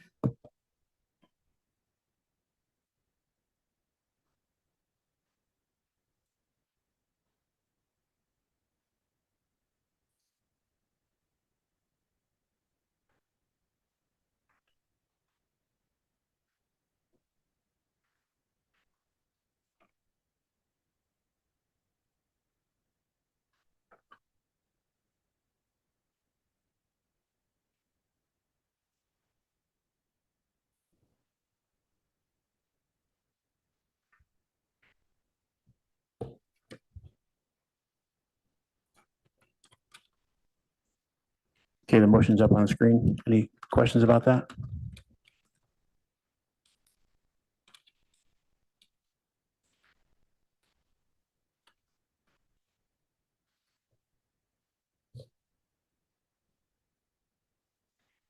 All right, taking the vote. Mayor Lowing, Yes. Councilmember Rectal, Yes. Councilmember Liu, Yes. Vice Mayor Vinker, Yes. Councilmember Burt, Yes. Councilmember Lithgott Hames. Yes. Councilmember Stone. Yes. Motion carries. Okay, thank you very much. We move to city manager comments. Councilor Rector, I think goes first. Just, I would like to see a discussion about this. I think it would have been useful.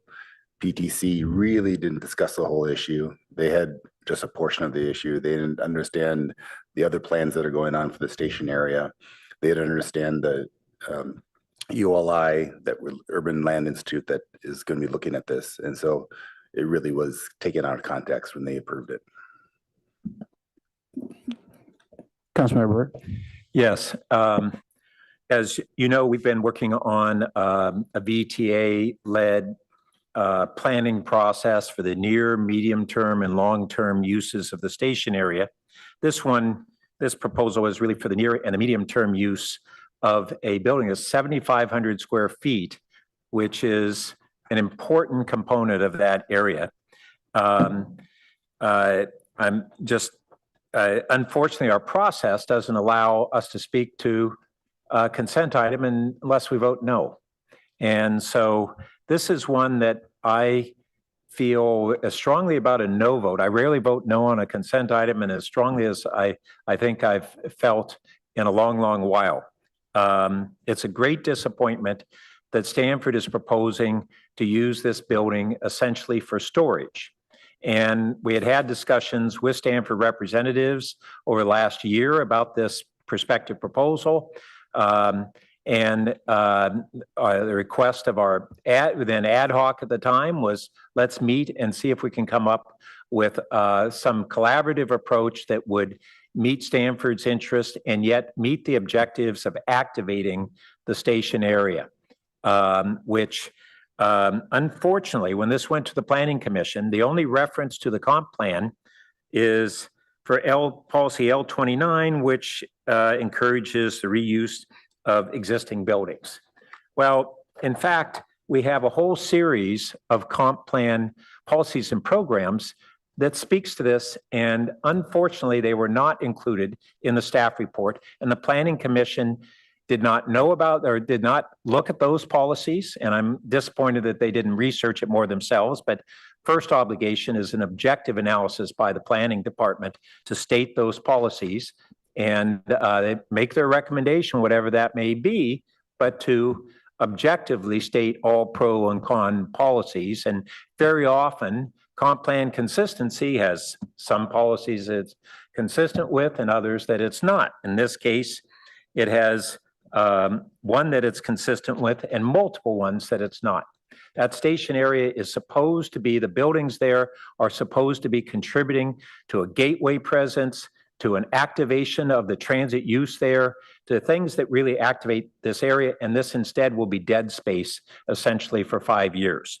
And it allows Stanford basically to move office space off campus to this location, which then enables them to add that much more under their limited general use permit. It's an off-siting of academic functions that is not traditional. On top of that, the conditional use permit not only requires condition 2, that the comp plan consistency, but the zoning ordinance consistency. And the zoning ordinance is for land use and open lands whose primary purpose is public access for active recreation and whose character is essentially urban. This does not increase public access for activation. It does the opposite. And historically, this building had been a Red Cross building and urban ministry, I think, and had active, important uses. And there are many that are possible, including ones that would benefit Stanford. But unfortunately, that's not what's happened here. And now that the vote has been taken, we really don't have a way to go back on this. So that's my disappointment. And I think this was a bad move by Stanford that breached real trust that has been developed. And I wish that the council would have recognized that because of all of the work that I'm involved with that stationary development, that I wasn't requesting to pull it for frivolous reasons. Okay. Now city manager comments. Thank you, Mayor. Thank you, City Clerk. Let's go to the next slide. I think this may feel a bit like some reruns here, but let me just start off acknowledging and thanking the mayor for participating in our grand reopening of the Children's Library on Saturday. As shown in the photo, Mayor doing his story time, which was very well received by the crowd.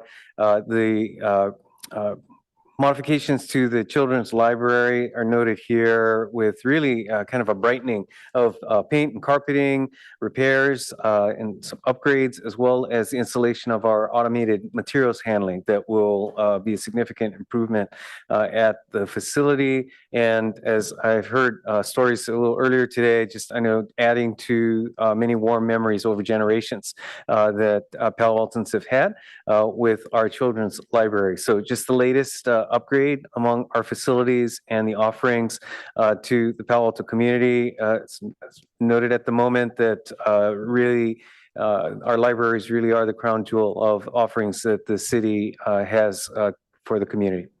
Next slide, please. Oh, and just acknowledging the mayor's assistant in his story time, his granddaughter, who was reportedly big hit. So appreciate that assist.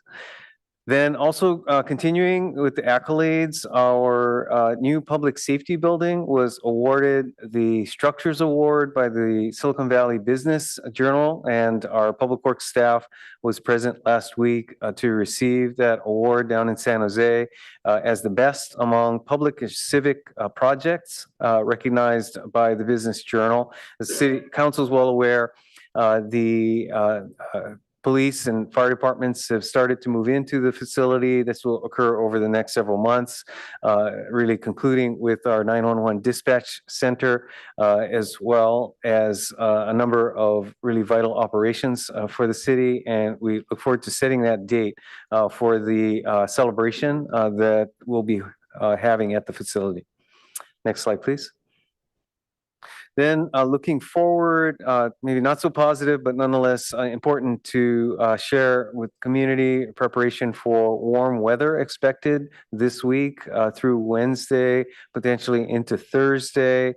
We are sharing hot weather safety tips on our website, paloalto.gov/hot weather safety. Also noting that our libraries are open as always as cooling centers for community members should they wish to find a nice air-conditioned space. Next slide, please. Then, as also noted, another rerun here from Councilmember Lithcott Haynes, that this Wednesday we will have our next Cubberley community meeting, that this will be the last of the series on site at the Cubberley Center, and provide an opportunity to hear a presentation from our architect team and get some feedback from the community. Again, this is Wednesday evening, 6 to 8 p.m. Next slide, please. Then looking forward to the weekend, a number of other events planned into the weekend. Pancakes in the Park. Yeah, unfortunately, you may either need to choose pancakes or coastal cleanup, which are both happening on Saturday morning. But since they're 3-hour windows, you could start at the coast and then go get your pancakes after. And then on Sunday, a community health fair at Mitchell Park Community Center. And then noted here and with the brown banner, also please remember our City Hall open house will be next Wednesday from 3 to 5 p.m. Again, modeled after our very popular Municipal Services Center open house that happens during the summer. This is an opportunity for community members to come by in City Hall and say hello, as well as see what city staff are doing throughout the building, including, I understand the city council chambers also really, and I know from last year, really popular place for people to be able to walk around and see your view of the council chambers and maybe aspiring council members themselves, as the case may be. Next slide, please. Then finally, looking forward to your upcoming agendas. Here we are on the 15th of September. There is no meeting next week on the 22nd. The meeting to follow will be on September 29th, and that will be a little unusual in terms of its sequencing, because we'll start off with a study session, a presentation from Santa Clara County on the impacts of House Resolution 1 on the county's health system. Then the majority of the evening, we also have a couple of special orders, but the majority of the evening will then be in closed session with city council deliberations over your annual council appointed officers evaluations. Then the following meeting will be on October 6th. We've got a study session on the San Antonio area plan project, as well as action items related to building codes and the potential city council positions on the November 4th ballot. Then the following meeting, again, October is going to be a little unusual because of the sequence of dates. No meeting on October 13th, which is Monday.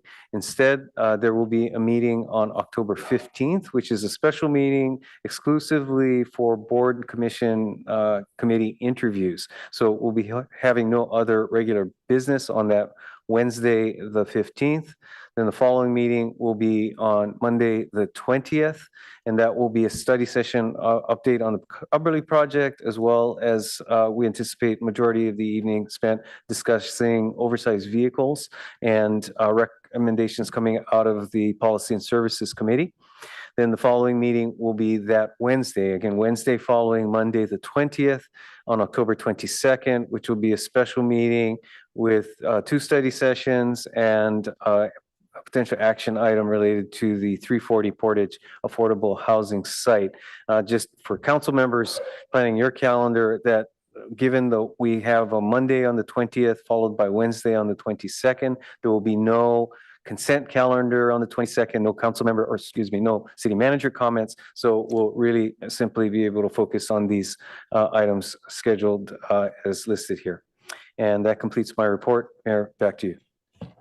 Great, thank you. Any questions for the city manager? All right, council will take their break now for about 15 minutes, and we'll come back for action item number 10 will be first up. Thank you.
Mahia? We're ready to go?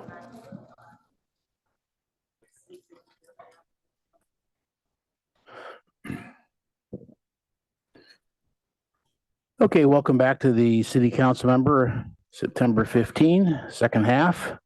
Our next item is item 10, and we'll turn that over to staff. Great. Thank you, Mayor, and good evening again, City Council. Jonathan Late, Director for Planning and Development Services. There's no slide deck for this item tonight, but just a few verbal remarks. The hearing tonight is an appeal of a director's interpretation.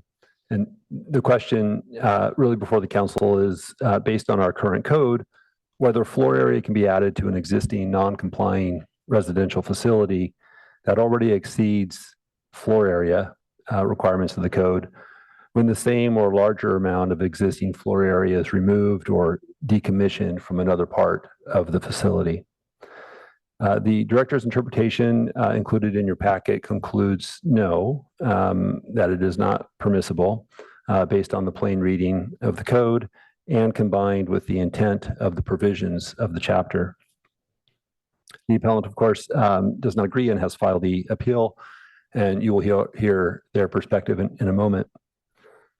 Recognizing that the project that spurred this interpretation is relatively minor and arguably something that might be something that we want to allow in the code, and anticipating that the council may want to direct us to proceed down that path. If the council finds that the director's interpretation is correct, there's also a request to direct staff to prepare an ordinance to make some changes to the municipal code that would allow for this type of activity to take place in the future. After we went through the planning commission process and presented an ordinance to the city council. This, of course, would require, the hearings and a debate on how we define those terms, but that would be the work before us. So at this point, I'll let the report sort of speak for itself, and Mayor, turn it back to you to invite the appellant to speak to their points. Yes, can the applicant come forward? And the timing on that is 10? Yeah, I won't need the full 10 minutes. Good evening, Mr. Mayor, council members, and staff. My name is Joe Peterson. My wife is here this evening, as is our architect. We are homeowners in Barron Park. We are here tonight on appeal of the planning department's rejection of a very modest remodel of our 1948 home in Barron Park. The goal of our project is simple: to make our home safer and allow us to age in place. Our project, very critically to this appeal and to our application, does not enlarge the building envelope. It does not add floor area. In fact, it reduces floor area by 11 square feet. The only change is to eliminate a steep and unsafe stairway leading to a small permitted loft and convert our home fully into a single-story residence. This is safer for us and far less impactful on our neighborhood than the many second-story additions the city routinely approves. The planning department denied our project under section 1870-100 of the municipal code. But that section only applies when a portion of a non-complying home is damaged or destroyed and then replaced or reconstructed. That is not our situation. We are not replacing or reconstructing the upstairs loft. We are eliminating it. And by its plain language, section 100 has no application here. Instead, section 1870-80, the enlargement provision, governs our project. That section expressly allows improvements so long as they do not affect the degree or manner of non-compliance. Our project does not increase non-compliance in any respect. The department attempts to graft a brand new metric of location into the code, and that has no basis in the text as I lay out in my written submission. And notably, and this is extremely significant, until 2016, staff consistently permitted projects like ours. Only then, and without council action or any code amendment, did the department abruptly change course. A 2016 staff email in your packet confirms that remodels like ours were routinely approved before they were not, without any change in the code. And I submit to you that that is really, really not the way things should be run. I appreciate that staff is now recommending a de minimis amendment to the code. But what troubles me is that the current proposal sets no timeline at all for that process. In fact, staff have said the following about the timeline, quote, "The timeline for this has not been established and would likely be coordinated with other upcoming zoning code updates." In practical terms, that means months or even years of delay for a project that the department has acknowledged should be permitted. For my wife and I, delay is not theoretical. We are quite literally not getting any younger, and this project is designed to eliminate a safety hazard and allow us to age in place. The absence of a timeline amounts to a denial by inertia. At the very least, if the council decides the amendment is necessary, we respectfully urge you to direct staff to return with draft language on an expedited schedule, say within 90 days. That would help ensure certainty, fairness, and trust in the permitting system, while also giving this council the opportunity to address a recurring issue before it spawns more unnecessary appeals. For these reasons, we respectfully ask the council to reverse the director's May 8 interpretation and direct staff to process our permit under section 1870-80.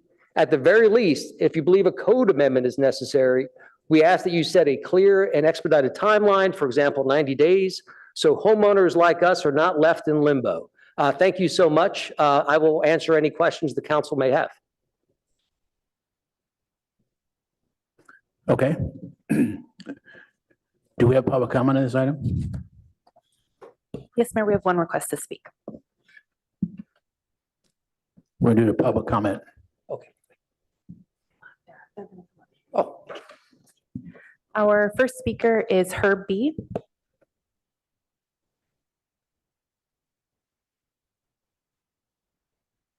Mayor Lowing, council members, I'm speaking solely to the proposed zoning amendment.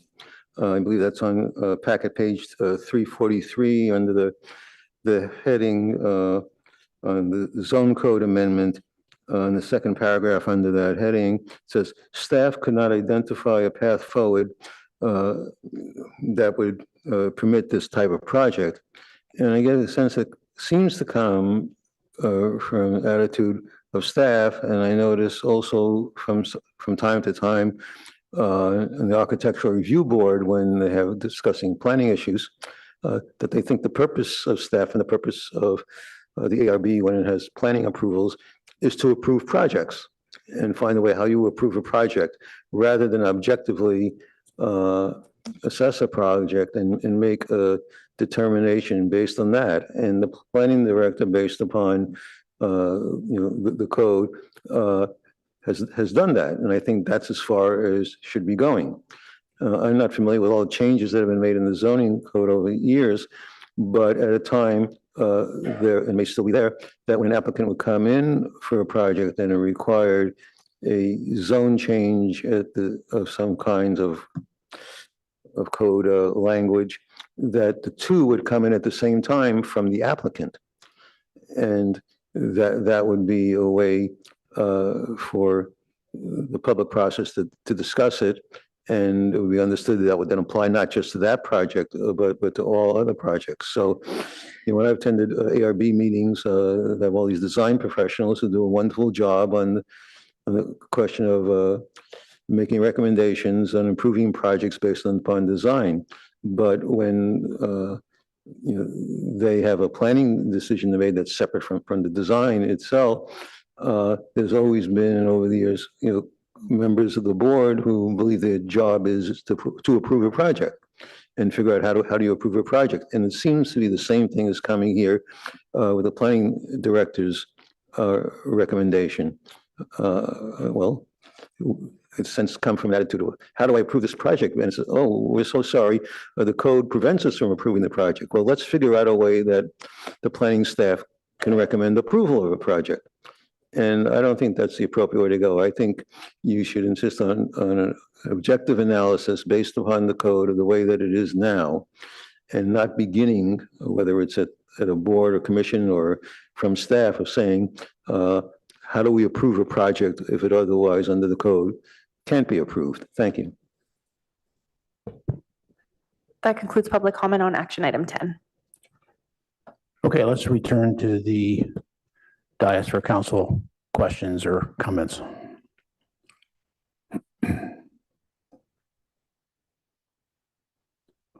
While I'm waiting for lights, can I just ask the process would, if we were to go through, go forward with the second part of the recommendation tonight to look at a new ordinance, that would be someone would write up the ordinance and then it would go immediately to PTC? Is that basically the process? Well, yeah, we'd have to dedicate staff time to work on it, and then yes, we would send it to the Planning and Transportation Commission for recommendation to this body. Okay. If I were to ballpark a timeline for that, we would try to shoot for 6 months, probably. Okay, thank you. Councilmember Liu was first. Sure. I'll just briefly speak to why I wanted to pull this. I found both staff and the applicant's arguments to be reasonable. I think there's some ambiguity to both the text and the intent. And I also think that making this like, I think the Pat used the word de minimis code change. I think that's fine. I think that's a good approach. But I wanted to make sure that we weren't leaving another approach on the table. And it's just based on the principle that simple solutions are better than complex solutions. To the extent that we already, or that we interpreted this ordinance differently, and to the extent that we're never going to get perfect clarity on our code in general, this seemed like a decent place for director's discretion to allow sort of minor changes in a way that wouldn't risk setting more precedent. So that was just my rationale. And I guess I just want to drill in a little bit more. It's still not obvious to me from the staff perspective why allowing a de minimis change in cases like this would set a precedent that allowed like the hypothetical of adding a second floor to a single story home exceeding like base square footage. Like, can you talk about like why that precedent would actually be set with this interpretation and why you wouldn't have more discretion to not allow those kinds of cases? So, yeah, so let me make sure I understand the question. The thought is how could it, could there have been a scenario where a decision was made in the favor of the appellant, but not have it be as consequential as staff notes in the report as being more impactful for other projects and having the ability to say no to those, but yes to this? Yep. Okay. And I guess there's two ideas that immediately come to mind. And one is I don't, let me start with the second idea. There was the reference to a 2016 email and a change in policy.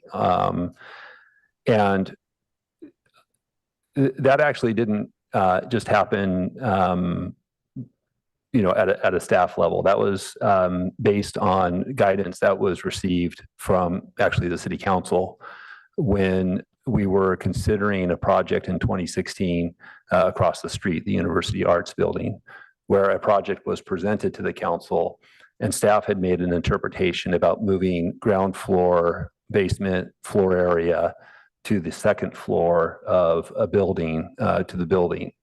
And it was through the course of that, and council discussed that and disagreed with the staff perspective on that particular application of the code then. And moreover, reiterated for staff the need to follow the plain language of the code.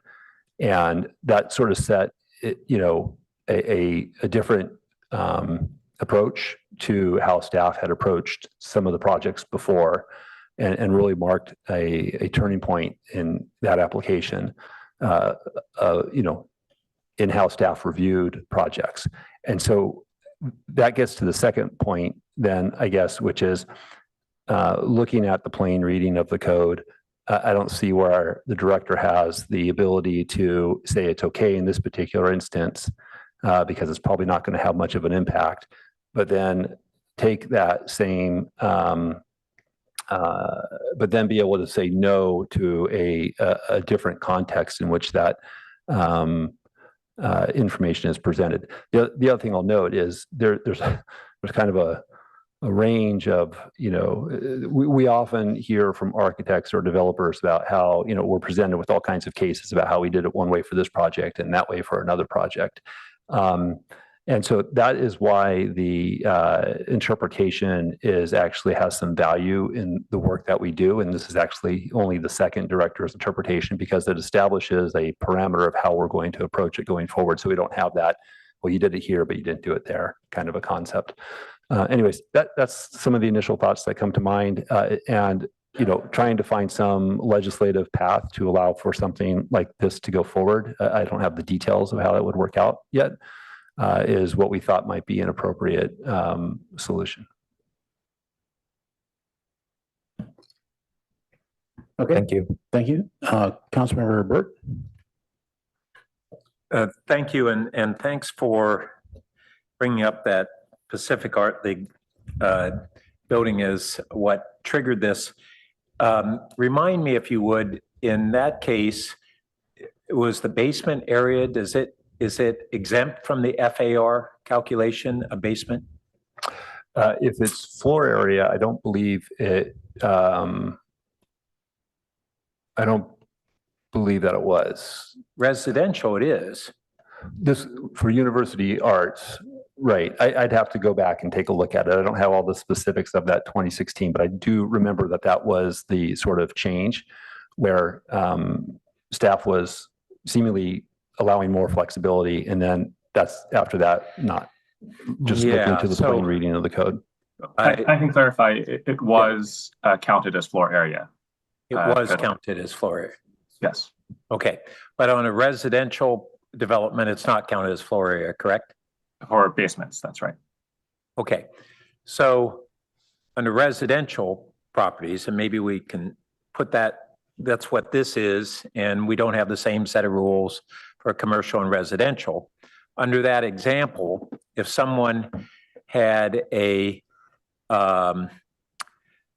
non-conforming property and they wanted to eliminate a basement that they had and put it into a second floor, that would increase the floor area under our calculation of floor area by that amount of square footage.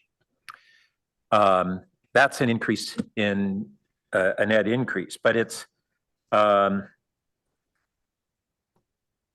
it would under 18.70 increase the non-compliance, and non-compliance being the floor area limit. That's a reasonable circumstance. But what we're facing here is a pretty minor relocation of an existing square footage in an amount that probably under, if we go forward with the zoning change, would be de minimis. And I understand the intent of staff back in 2016 to try to re-examine the literal reading. It is interesting that the plain reading, we're now saying it's just plain reading, but for how long was this prior interpretation, the interpretation that staff used prior to 2016? I don't know how long it existed before. I mean, maybe decades. I don't know. Okay, before so I got here, somehow plain reading changed because we have to assume that the prior interpretation was also based on plain reading because it survived for a long time under that interpretation. So I am concerned that this is being overinterpreted.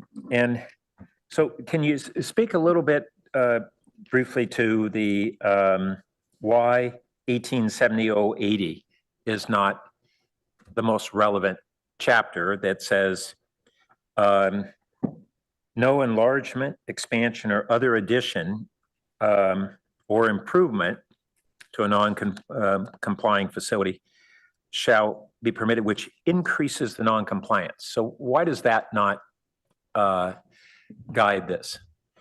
Yeah, I think it's part of the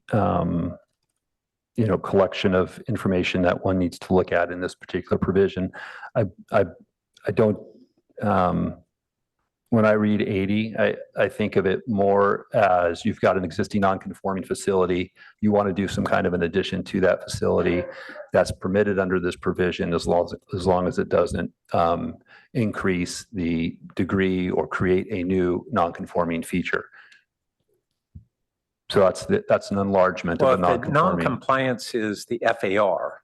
There's nothing else about the existing, this project other than FAR limits, right? Well, that's my understanding. So it doesn't increase the FAR non-compliance. Right. I was trying to answer your question as to how I see 80 applies. And I think when you are dealing with floor area, it does create some challenges, which is why I think we're having in part this conversation. But there's all kinds of nonconformities that can exist for a building, a setback, height, et cetera. And so what I believe 80 speaks to is when you want to do an addition to that building, but you don't increase that particular degree of noncompliance of the existing facility. And when you continue to read the other provisions of the chapter, you get to 100, where it states, I would say more specifically, that any replacement or reconstruction that is damaged, and willful damage is implied in this because of a reference later in the report about non-willful. It says that it shall be accomplished in a manner as not to reinstate the noncompliance. And so that's what we see happening here. If you take for a moment that the second floor loft isn't, let's just put that aside for a moment. And in this particular case, if they wanted to add that first floor square footage on a facility that already exceeds FAR, we would not permit that. So I do understand that interpretation of the 10 or 100 section. What it seems to be is these two sections are not clear in their consistency and what the intent is. And for that reason, we do need a code cleanup, because I think there's a good argument that they simply aren't clear on which of them is intended to prevail in a circumstance like this. So my last question is quickly, if the staff proposal is this de minimis language, why does that take 6 months? Well, the actual work on the ordinance probably wouldn't take that much time, but there is a large volume of work that the city council has assigned to the department.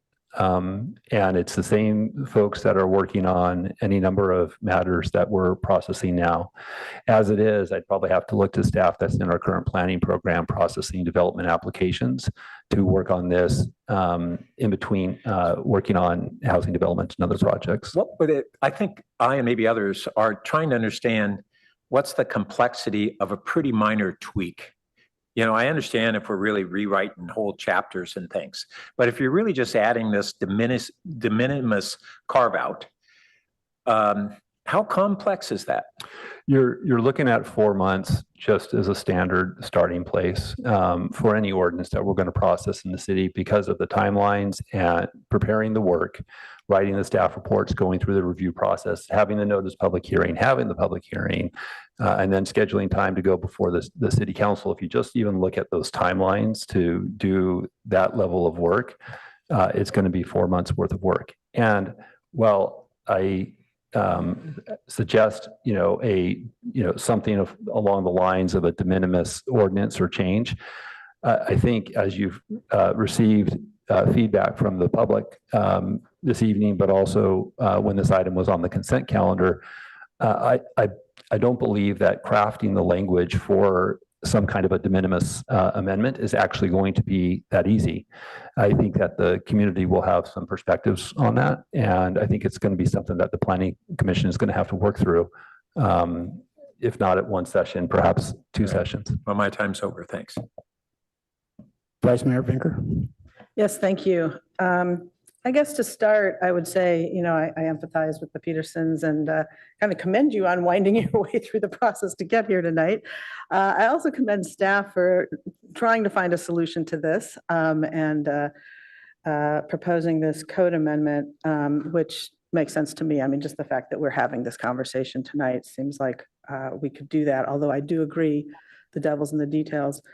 I was going to ask you some questions about timing, but based on what I just heard, sounds like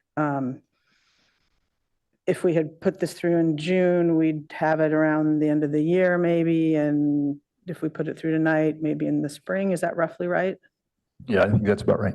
Yeah, so it's kind of a shame because I think you're going to gain maybe 3 months over what would have happened if we just done it on consent in June, if we were to go your way tonight. So anyway, I want to just make sure I'm grasping the facts correctly. So I understand it's the same GFA, that we're getting rid of the loft, we're putting some on the ground floor, but that does expand the footprint on the lot, right? So the lot coverage would go up? The lot coverage may go up. I think there's some kind of a covered patio out there, but whether it, Okay, so so that would go up. The walls would move. Let me just ask a question, and then I'll be through the mayor, ask if you want to correct me. So the walls would move to go around it, it sounds like. the exterior of the building envelope changes with this addition. Yes. And while we don't have the loft GFA, we still have that cubic feet up there, right? So the massing of the building is bigger, right? Technically. So we do have a different footprint, unless I'm about to hear differently. We have different walls, we have different massing, we have different lot coverage. That feels a lot more than just, the same GFA. So did I miss anything through the mayor? I asked Mr. Peterson, am I wrong on any of that? Or the architect. Or the architect? Yeah, we can ask the architect. And I'm on the clock here, so let's do it. My architect will address it. Okay. Hi, I'm Chica. I prepared the plans. Thank you. Thank you for hearing this out. So no, we're not increasing lot coverage. We're not increasing floor area. There is an existing covered porch and a rumpus room that was permitted in the 50s. And so those count as both floor area and lot coverage. And so those are becoming enclosed, but they are not increasing in that nonconformity, Okay, so either lot coverage or floor area. So the patio becomes interior space. Yes. Got it. Okay. Now, so if it's not changing then or adding lot coverage, I assume the resulting lot coverage is compliant or no more uncompliant. Yeah, the staff hasn't identified other elements that are non-compliant associated with the application. Okay, thank you. All right, so I just want to, I want to think out loud a bit about subsection 100 because I am empathetic. I do support the amendment, but I do struggle with the applicant's position that subsection 100 does not comply. And several reasons. One, I find the couple of arguments that staff put out there at pages 342 through 33 compelling.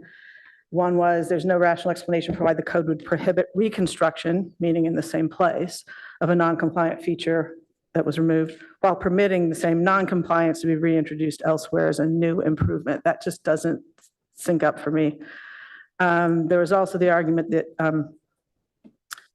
that the appellant says that the project does not involve relocation of GFA, but instead involves demolition of GFA on the upper floor, but then argues that there's a separate enlargement on the ground floor. So if we treated them independently, the ground floor expansion would constitute a prohibited increase in non-compliance.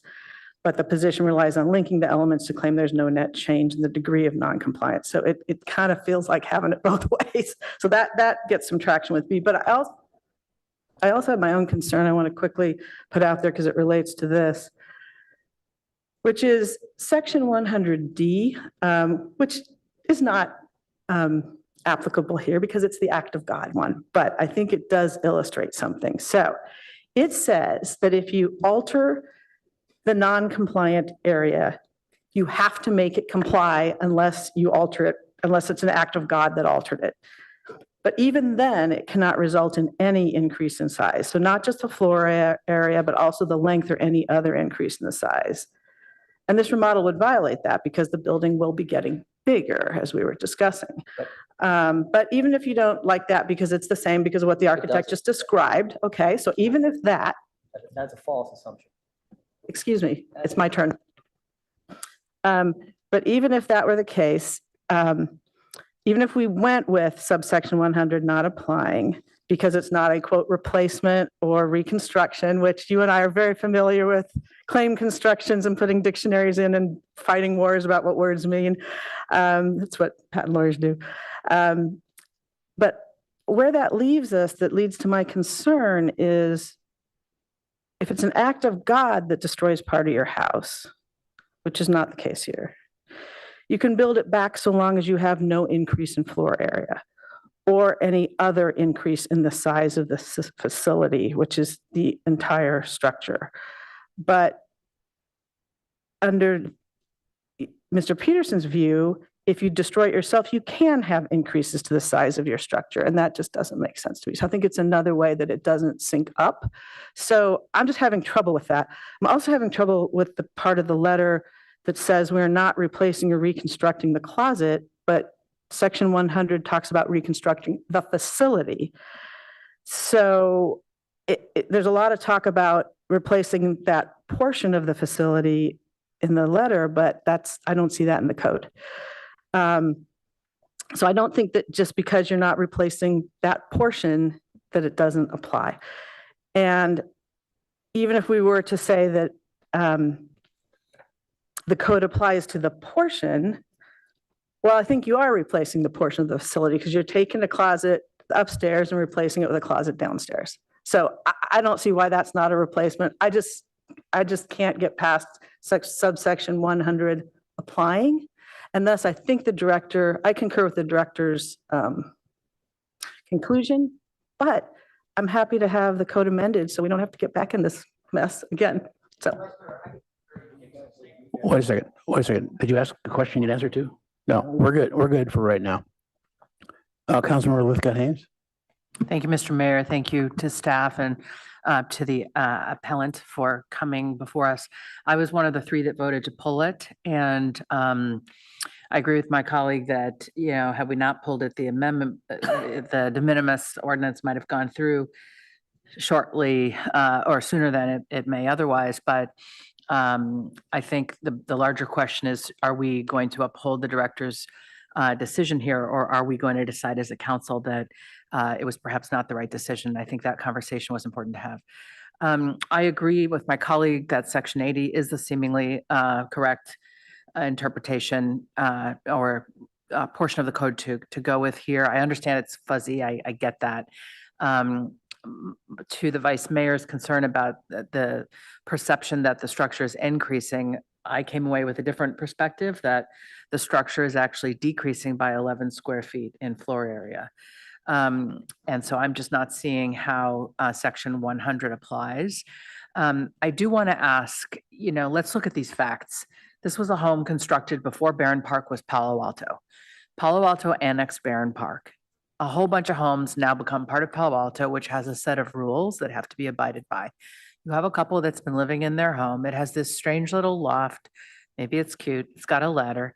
And they've decided we can't live this way anymore. It's unsafe. We're aging. We need to take away the ladder, not use the loft, and somehow reconstruct this situation. They seem to have done it by reducing floor area by 11 square feet. I'm just wondering, what would we want to see happen? Isn't it great that, they're not building they're not trying to build anything bigger. It doesn't impact the neighbors at all. It's not out of context with their neighborhood. In fact, there are 2 stories in the neighborhood. This little loft area is not a full second story. So it's like, what would we want to have happen? I realize we have to apply the law that's on our books. We're trying to figure out which piece of the law applies. But sometimes it is also worth saying, okay, but what would make sense here? And do we have the opportunity to steer this decision in furtherance of what makes most sense and then do the cleanup that would apply to more people than this? So that's what I'm interested in. I guess I would put to staff, to Director Late, this can't be the only house that is non-compliant, having been swept into Palo Alto, having been a different town before, having been an unincorporated area. So you've got these non-compliant due to no fault of, the people that are living in it. And they're now trying to sort of remedy a situation, age in place, live in a house, adapt the house to present needs. What should happen here? Thank you for that question. And I absolutely agree that we need to introduce more common sense applications of the code so that situations like this can be addressed. There's nothing about this project that is particularly offensive to, the neighborhood, to the city. It's not impactful. And I think where the challenge is that in our review, this is a director's, interpretation, but it's not a single individual who's weighed in on this, right? This is a team of us who have participated in robust internal conversation about this. And through that dialogue, we just didn't see that the mechanism exists to make the decision that would tilt in the favor of the appellant. Not through a lack of effort of trying, I would say, on our part, because we agree that this isn't the kind of thing that should be occupying the city council's time. And this isn't the way that we want our zoning code to apply to residents and businesses in the city. So that's the motivation behind the ordinance recommendation, is to find some way, we called it a de minimis amendment, to incorporate some latitude for common sense decisions to go forward. We just didn't see that we had it today. And in the past, we felt like we've been directed otherwise. Thank you.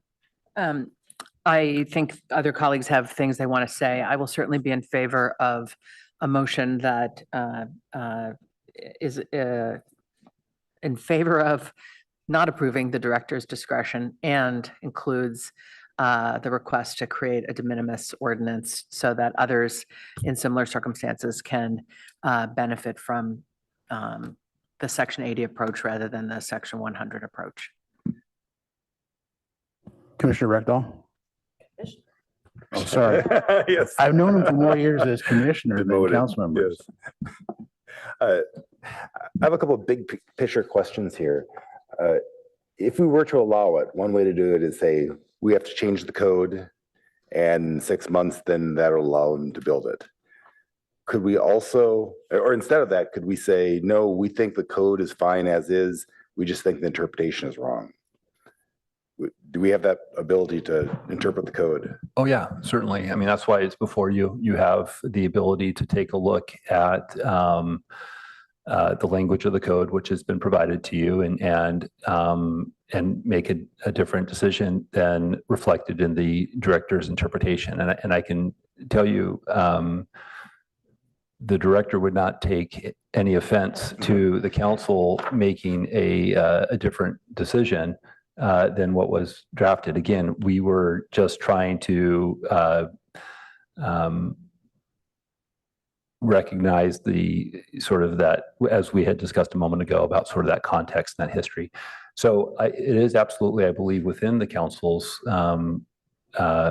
ability to find differently and also direct staff to make some changes to the code to clarify the intent as articulated by the council. And as I say that, I see the city manager has his light on. Just as, if I might, and hopefully it's helpful, just to clarify, Councilmember, in terms of the scenario you laid out. I think it might be stated a little differently in that you can accept the director's interpretation, but nonetheless sustain the appeal and say, we'd like the Petersons to be able to do what they're proposing to do. And direct staff to do the ordinance or pursue the ordinance amendment. That is also within. Okay, and so then at that point, they could start the paperwork tomorrow and start working on the getting approved then, or getting construction. Yes, administratively, I think perhaps the director needs to clarify what the next steps would be for the appellant to proceed with their project, but I think that's.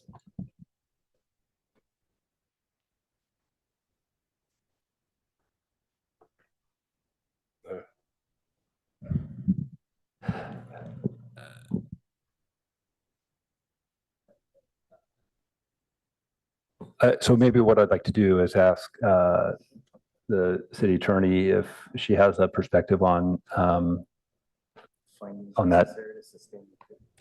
Mr. Yang, can you help?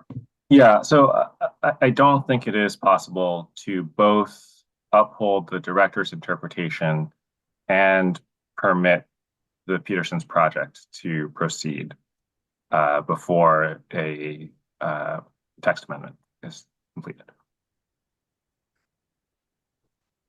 Okay, but you could, you could disagree with the director and approve a different interpretation.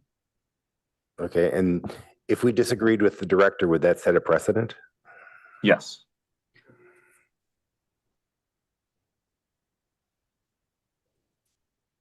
But then in parallel, so then, okay.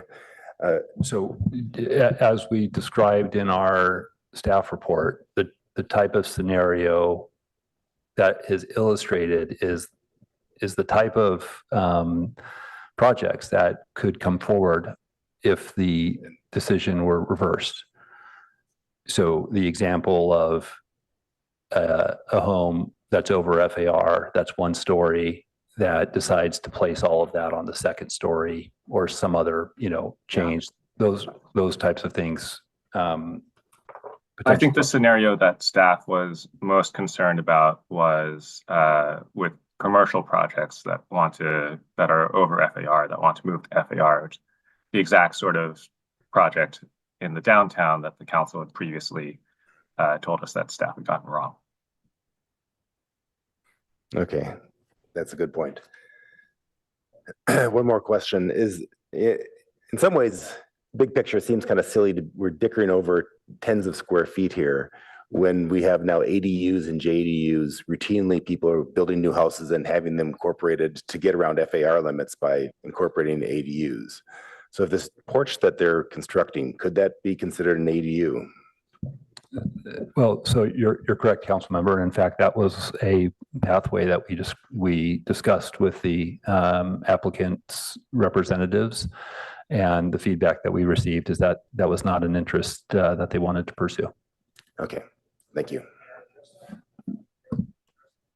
Let me just ask, we'll see if anybody has follow-up questions, but so just speaking for the first time here, what I heard Director Late say is that the combined brains on this and staff spent a lot of time figuring out the ways, and they were not trying to turn it down. In fact, maybe the reverse.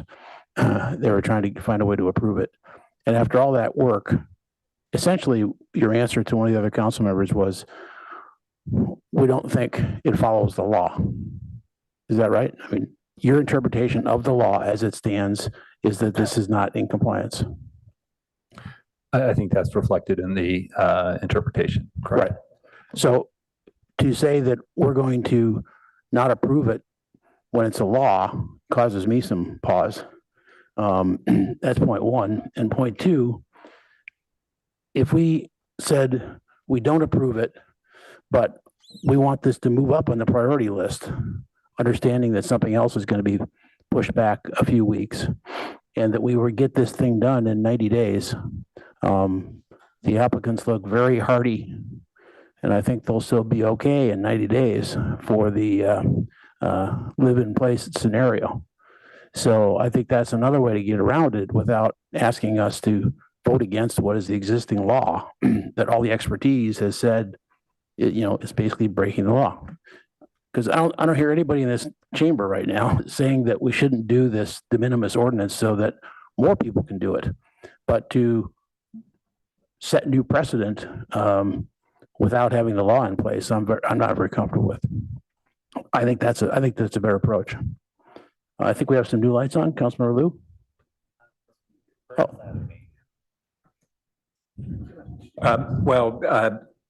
My question was largely answered. We have allowed a detached ADU as a bonus FAR, and then an attached ADU as a bonus FAR. And those would far exceed the additional FAR, even if this wasn't replacement. So when we look at kind of the context, this is goofy that we're having such a narrow interpretation. And so I was glad to hear that Director Late recognized that it's an interpretation. When you say, Mayor, when you say the law, we had one interpretation previously, we have another interpretation now, and the director acknowledged that he wouldn't take great offense if we chose to interpret it differently. And back closer, at least for residential, to the previous interpretation. So I just think in context, this denying someone that has a small relocation of FAR without a net increase, when we allow, almost 2,000 square feet of additional FAR for ADUs, this is nuts. Okay, thanks. Councilmember Liu. I'd like to echo Councilmember Burt's points, but I think we can avoid this problem of setting precedent if we say Section 100 doesn't apply. And I think that's like a reasonable argument to make, because for Section 100 to apply, my understanding is that we have to argue that damaging or destroying a property is the same as remodeling, or at least for like a non-compliant element.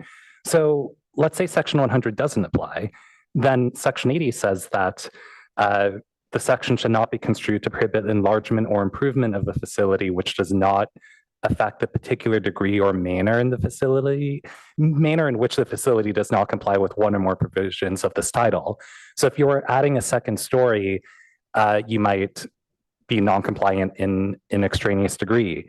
If you boarded up a basement and wanted to add another floor on top of your building, it might be non-compliant or in a different degree. And I think in this case, it's maybe non-compliant in literally 0 degree, right? Where the actual floor area and like technical definitions of square footage are less non-compliant. So I would actually be someone in this room who argues that we should interpret the ordinance differently and not go ahead with the de minimis text amendments. We were comfortable with the previous interpretation that doesn't depend on Section 100 for years. I think staff was rightfully acknowledging council direction and started interpreting it differently. And we can have some council direction here to start interpreting it back the way we did before. And frankly, this will save staff a bunch of time without any obvious, and it's not obvious to me in any sense that we are creating a bad precedent or we are overreading into the text. So my preferred motion would actually be to not uphold the director's interpretation and not direct staff to prepare a text amendment. Is that a motion? Yeah, and I'd like to make a motion to that extent if... Get restated, please, for the clerk. I'd like to move that we do not uphold the Director of Planning Development Services formal interpretation, and we do not direct staff to prepare a text amendment. And the logic there is just that it's an acceptable interpretation, and simple is better than complex.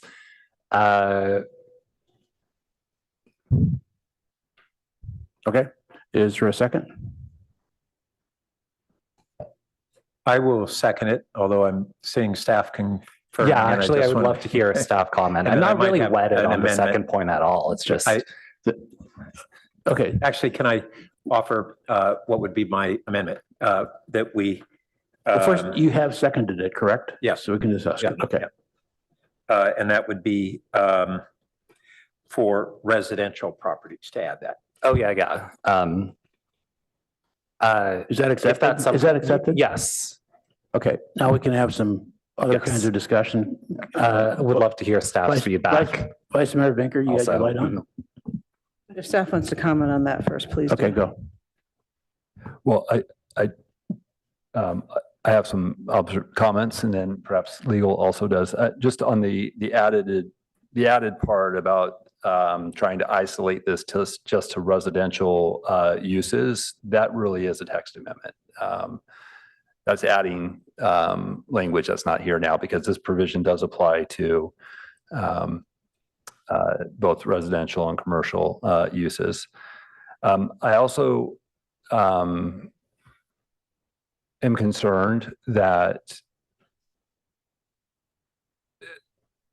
the outcome of applying 80 as described may result in some outcomes that we're not thinking about tonight. We've tried to identify a few in the staff report, and I think the implications of that may not be fully appreciated or well received. And then it also begs the question on what does 100 then mean, I guess, in this context as well. So those are some initial observations. City Attorney, any additional thoughts? Albert, do you have additional context to illustrate what the implications could be so council's fully aware? No, I don't have too much to add to what Director Late said, just that these provisions do apply basically citywide, except for the CD district. That's the only district that has its own, non-conforming rules. The decision here would apply, to all the other districts in the city. And then, yeah, I mean, I think staff would appreciate, I guess, if council had any direction on how section 100 should be applied if section 80 is interpreted to, allow these sorts of modifications.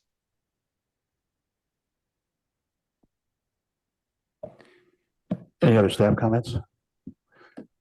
Vice Mayor, did you want to proceed with a question? Or the maker did you want to act on that?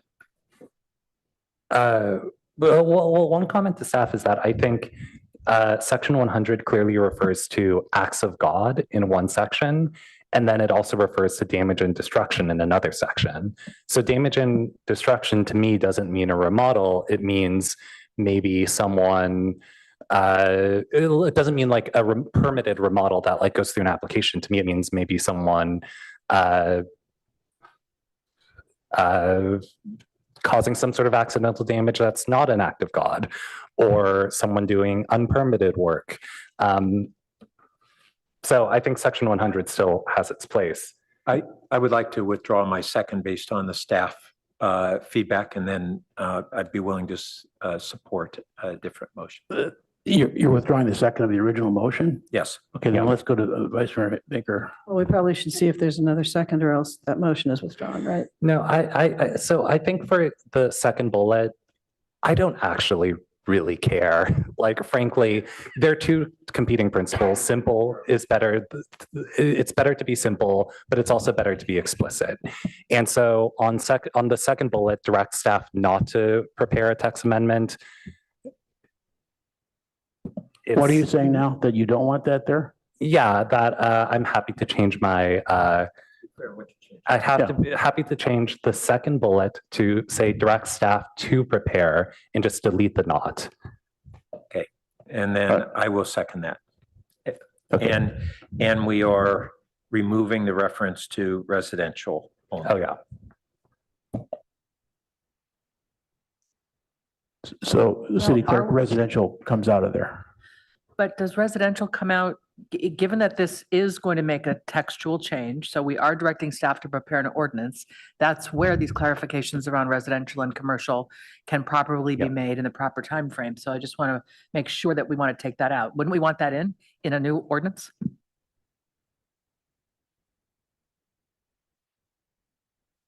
Who are you addressing that question to? To the maker and the seconder, who I believe it was the seconder who amended with adding the word residential. I think there was merit in limiting this to residential contexts. Yeah, maybe I misunderstood staff's guidance on that. The motion before was to not, I think the for residential was perhaps a concept that was looking for a place, because number 2 said was not prepare the text amendment. So it didn't have, so I interpreted that as you wanted number 1 to apply to residential properties. That's correct. So we'd be removing it from number 1, the word residential. Oh, yes. Because staff said that that would not be appropriate. Yes. And then the question remains whether the text amendment we would be directing staff to have that apply only to residential. Is that correct? Yeah, I think actually residential probably is fine in 1 because that's referring to the interpretation. Oh, well, but I think that too, because that's what the interpretation really was about. It was narrow. I thought the city attorney, assistant city attorney. No, right. So we can't add. We can't add that this section 80 only applies to residential uses. We're going to deny the director's interpretation, and section 80 only applies to residential properties because that's a text change. But what I'm hearing is we're rejecting the interpretation. This motion would reject the director's interpretation, and previously it said, and we're not going to pursue a text amendment, which were the 2 recommendations. So let me just. I think it's fine to add it Is the recommendation to remove residential from 1 and add it to 2? I think you can leave 1 because I believe clerk that's copied from the report. I thought Albert said. But you can add on 2. Let's say Albert. You can add the residential on 2 because now you've changed it from not to do to yes. I don't think we need to. So can we just get Albert to talk to that, please? Do you agree? Yes. So it is fine the way this is written to leave it in 1 because it's not directing that the interpretation only apply to residential. It's just describing the director's interpretation, which was an interpretation about residential floor area. And then it's also permissible to include it in 2 if that is the direction that the council would like the de minimis exception to only apply to residential. It's not obvious to me though, if it's a de minimis change for a commercial property, it depends on the definition of de minimis, but presumably it'd be like, it'd be non-material. So I don't think we need to specify commercial or residential. It's a massively different set of circumstances if you include all commercial on top of all residential. And the motivations might not be the same for a commercial tenant versus a homeowner or a multi-use. Right. And we'd be creating more room potentially for a director's interpretation on what is de minimis for commercial versus residential. Right. Which I would just comment will add to the scope and complexity of the work to be brought back to you. Right. Sure. Okay, then let's include residential on the second bullet point in the or public realm for residential properties. Vice Mayor Baker, did you? Yeah. All right. So I want to reiterate that I agree with the director that, this is the particular thing that the Petersons want to do is not troubling. And it would be nice could we find a quick path forward for them? I'm glad that bullet 2 ended up as it did, because I think there's going to be other unpredictable situations we can't think of now where we're going to not want, other Mr. Petersons up here in the same kind of situation, because this seems like just a lot of to do about something that's relatively minor. I continue to struggle though with 1, and it's because it's not, I think, I can't remember, Councilmember Lou, exactly what you said, but I think you said we had to find that to apply 100, we had to find that it was damaged or destroyed or something. And I mean, in the first, I think it's A of 100, it talks about deconstruction as being one of the things. So I think that's what's happening here, is the deconstruction of the loft. I just can't figure out why 100 isn't applicable. I struggle again with, in Mr. Peterson's letter, where you have the capitalized term unsafe permitted loft area, and he says by its express and unambiguous terms, the provision, meaning section 100, applies when property is, quote, damaged or destroyed, and that portion is replaced or reconstructed. That's just not right. It's the facility. The facility is, you have to look at whether within the facility there's any replacing or reconstructing. And I just don't understand why we, even if we were to go that way and say that the portion replacement is what we're looking at, that why we're not replacing it to the ground floor from the loft. I just can't figure out how to get out from under section 100 for that and the several other reasons I mentioned before, the couple in the staff report. It's just that reductio ad absurdum type arguments.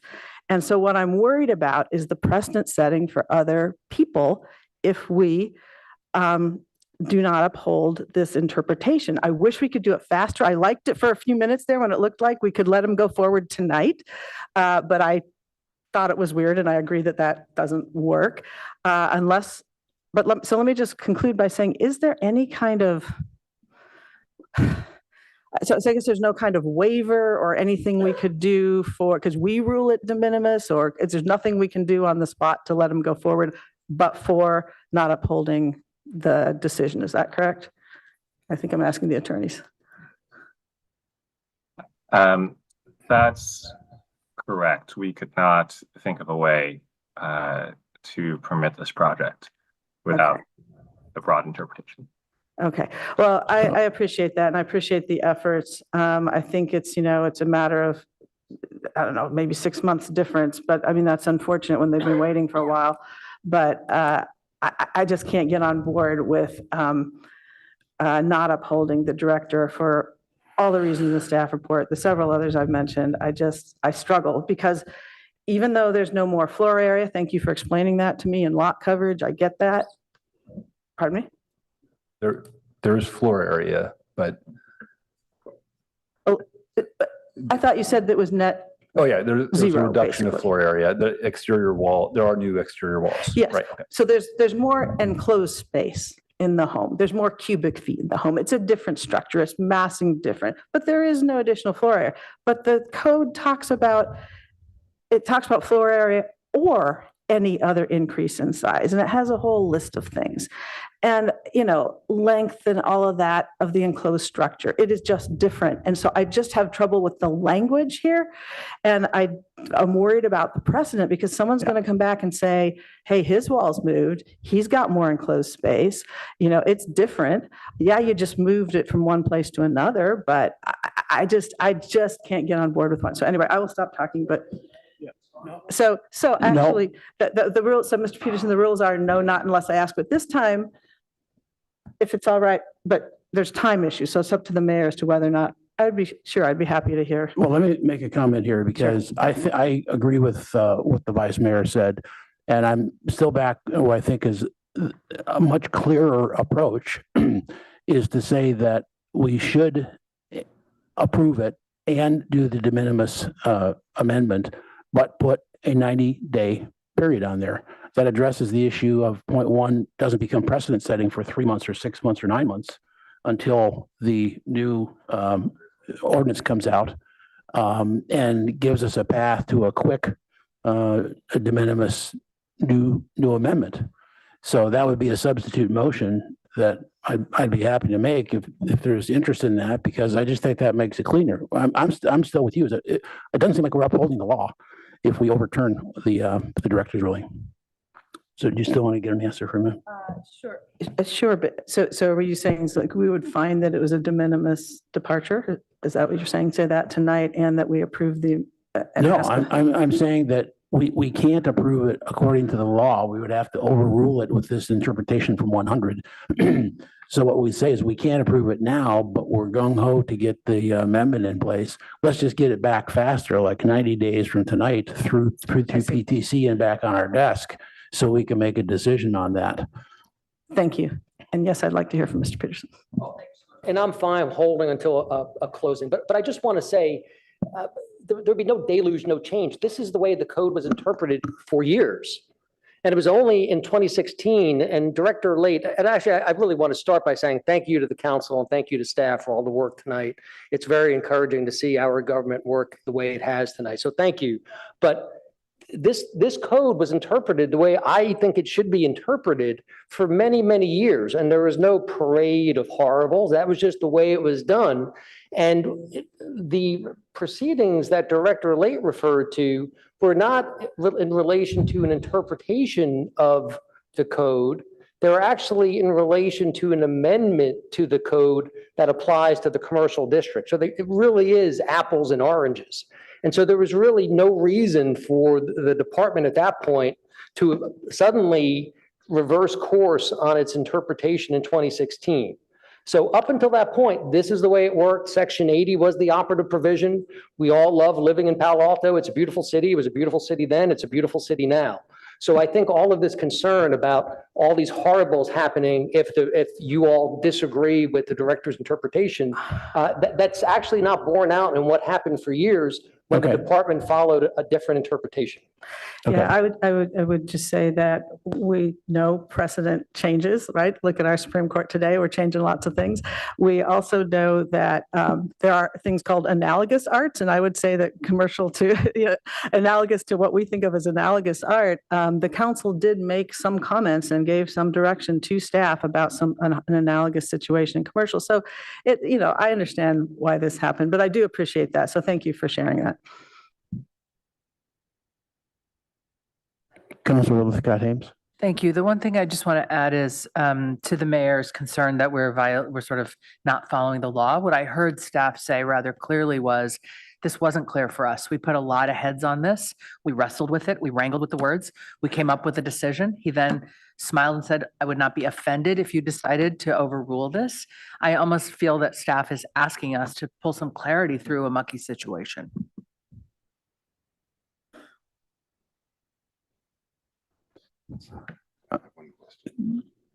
Councilmember Rectal. So the mayor suggested 90 days. Is that feasible? Not through the typical process. In fact, if we did 90 days, we would have to invoke a provision of the code that allows us to skip the Planning and Transportation Commission and come straight to the City Council. That's the only way I can come back in 90 days. Okay. And so you wouldn't have that benefit of them wrestling with the language of this de minimis amendment, which I think is going to be challenging to come up with. Yeah, it probably would be beneficial for them to chew on that.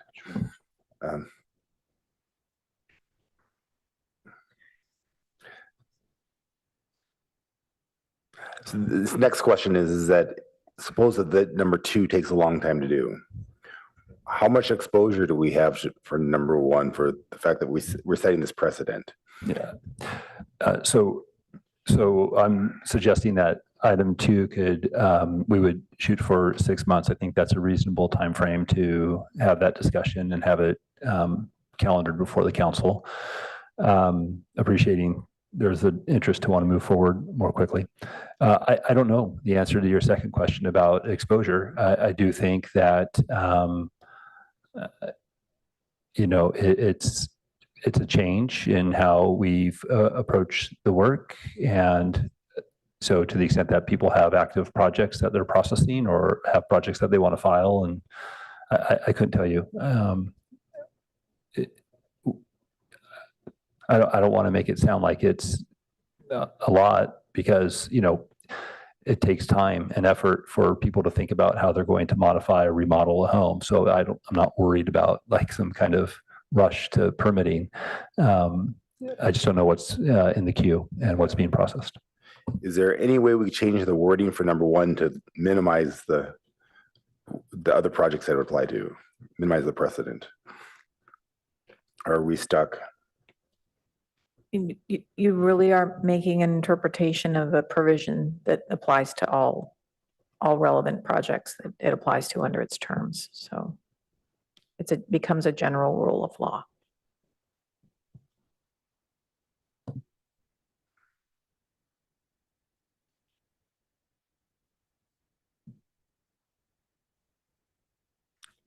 Thank you.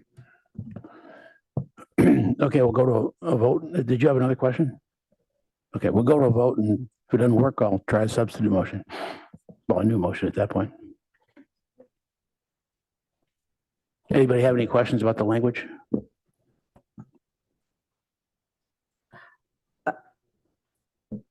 I'm wondering if we should split the two provisions? I don't think so. I think we.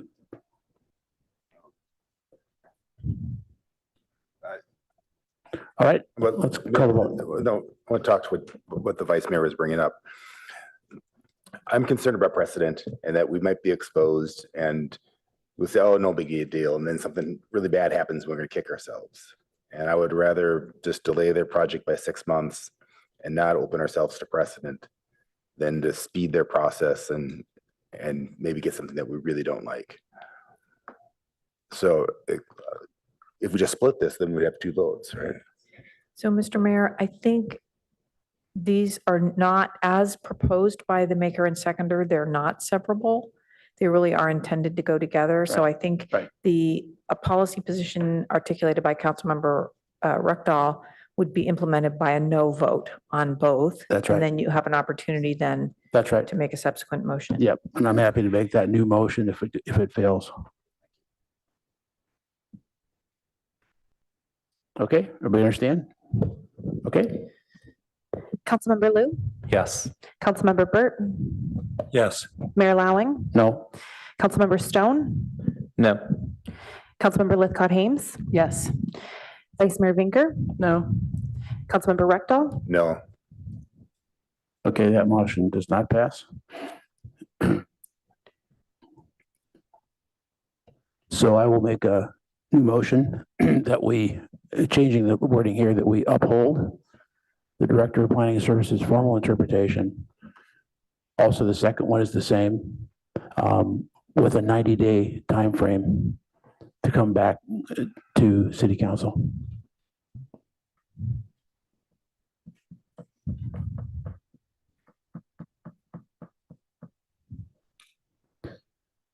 A second. It's a short time frame for the one existing applicant, and it protects us against the precedent, and it follows the law as it was interpreted by the director. Mayor, if I could ask a clarification, director had suggested that the only way we could get close to that is by bypassing the PTC. Is that a part of the motion? It's not part of it, but I think we should take that offline. Well, I'm not going to put that in the motion, but.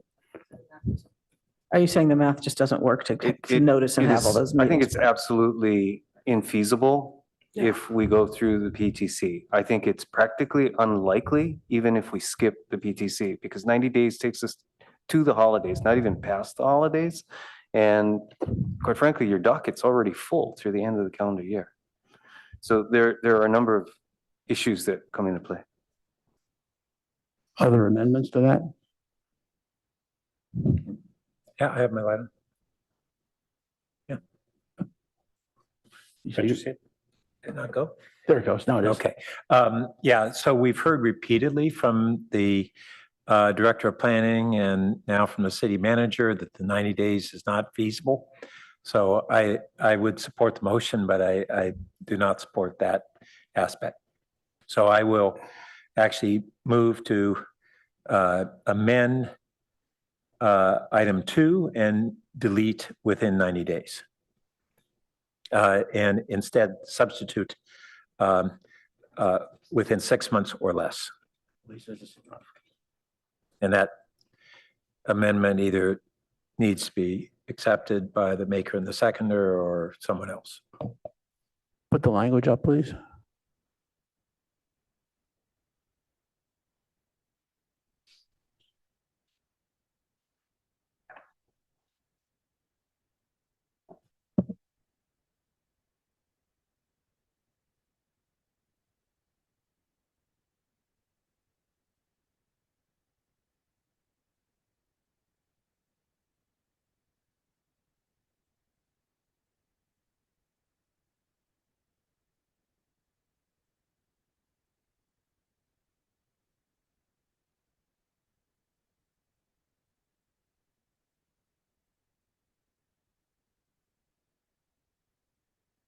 I'm not sure we need the words or less there. Yeah, if it has within, you're right, we can delete that. Yeah, I'll accept it. I'll accept it. I will as well.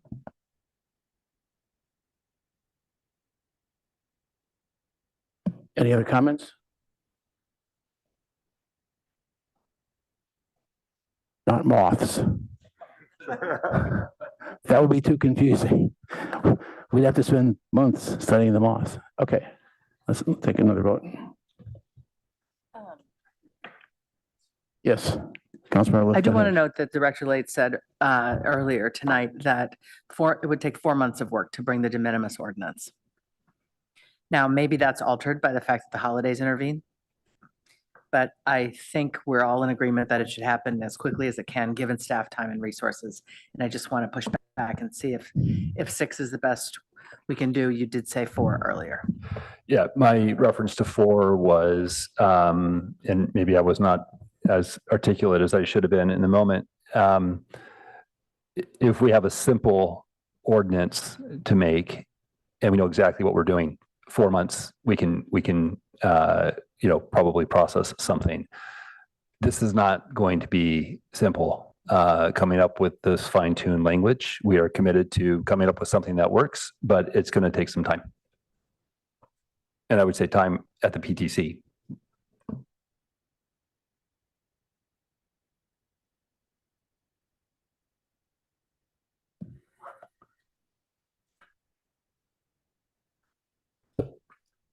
Councilmember Rectal, Yes. Councilmember Lithcott Hames, Yes. Councilmember Stone, Yes. Vice Mayor Finker, Yes. Councilmember Lou, Abstain. Mayor Lowing, Yes. Councilmember Burt. Yes. Motion carries 6-0-1. Councilmember Lou abstained. Thanks for all of the collective energies on this from the applicant and from the staff and legal and all the colleagues. We know where we're going.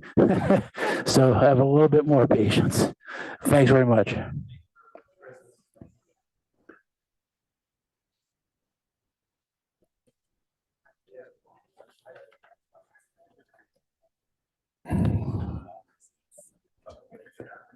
Okay, now we have this small $161 million item that we have to deal with tonight.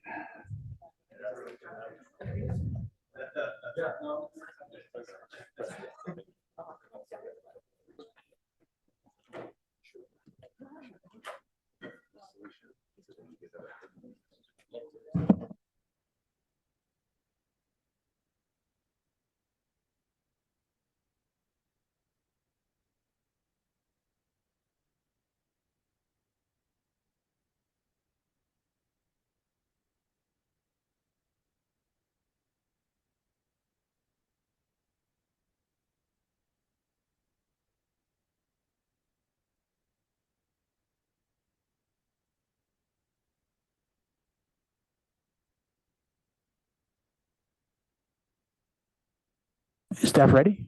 Okay, great. Staff's ready. Go ahead.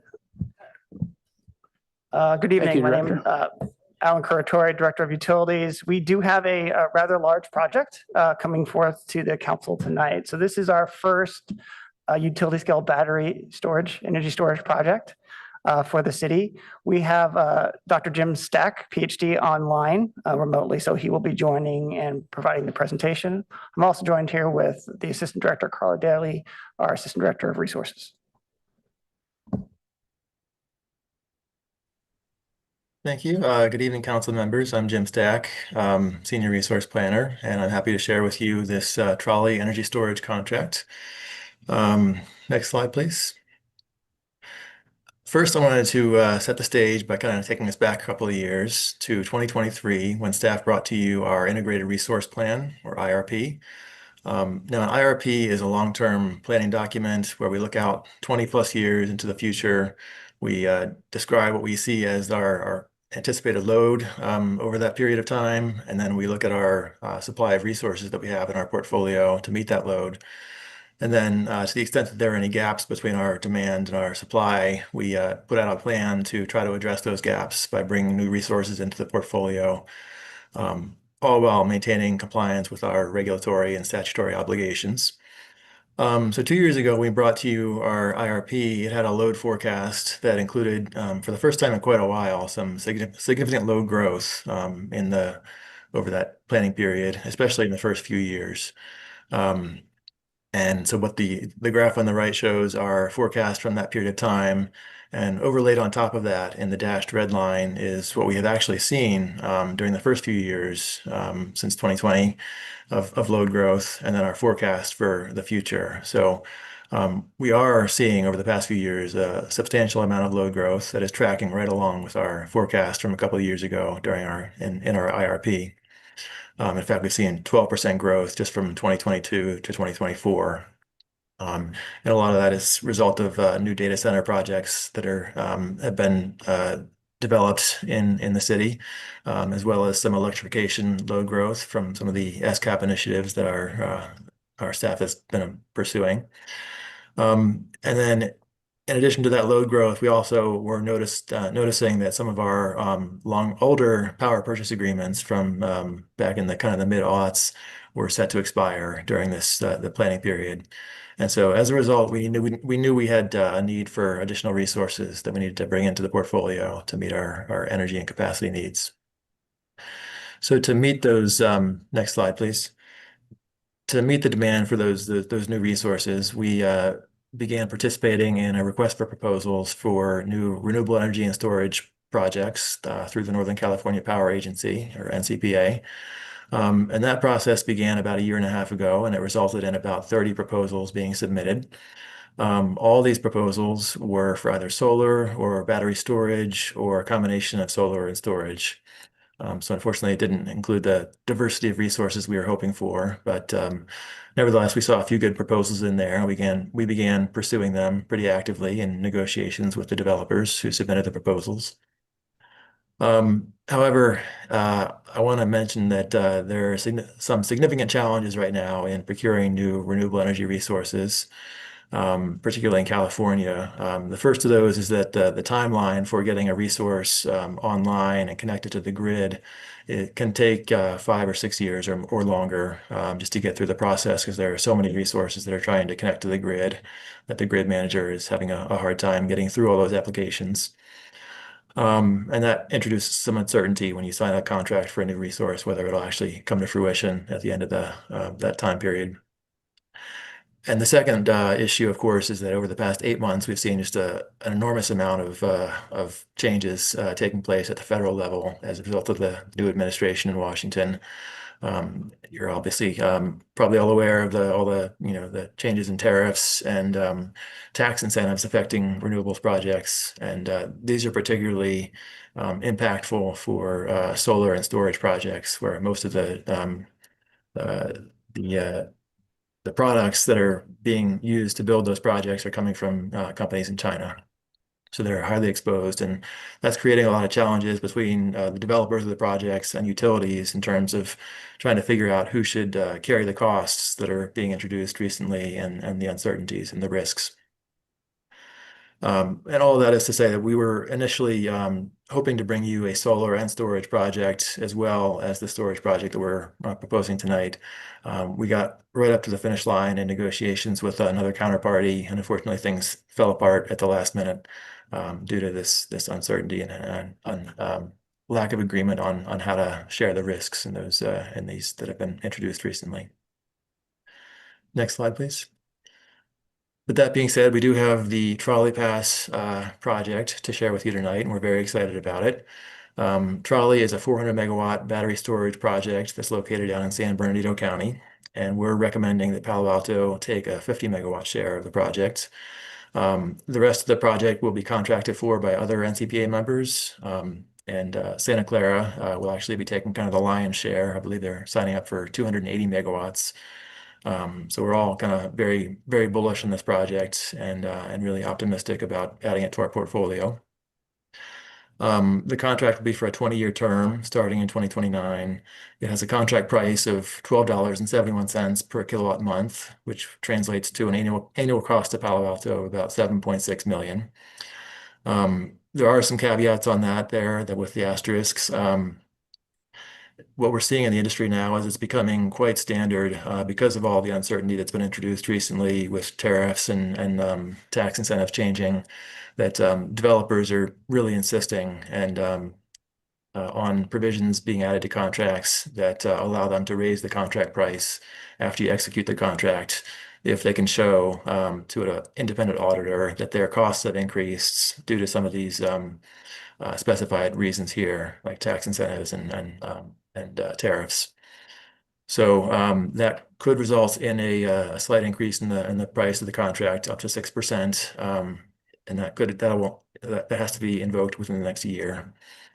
But in spite of that, I wanted to mention this contract. The price here is very attractive compared to what else we're seeing in the market for storage, which is typically priced in the $15 to $16 range.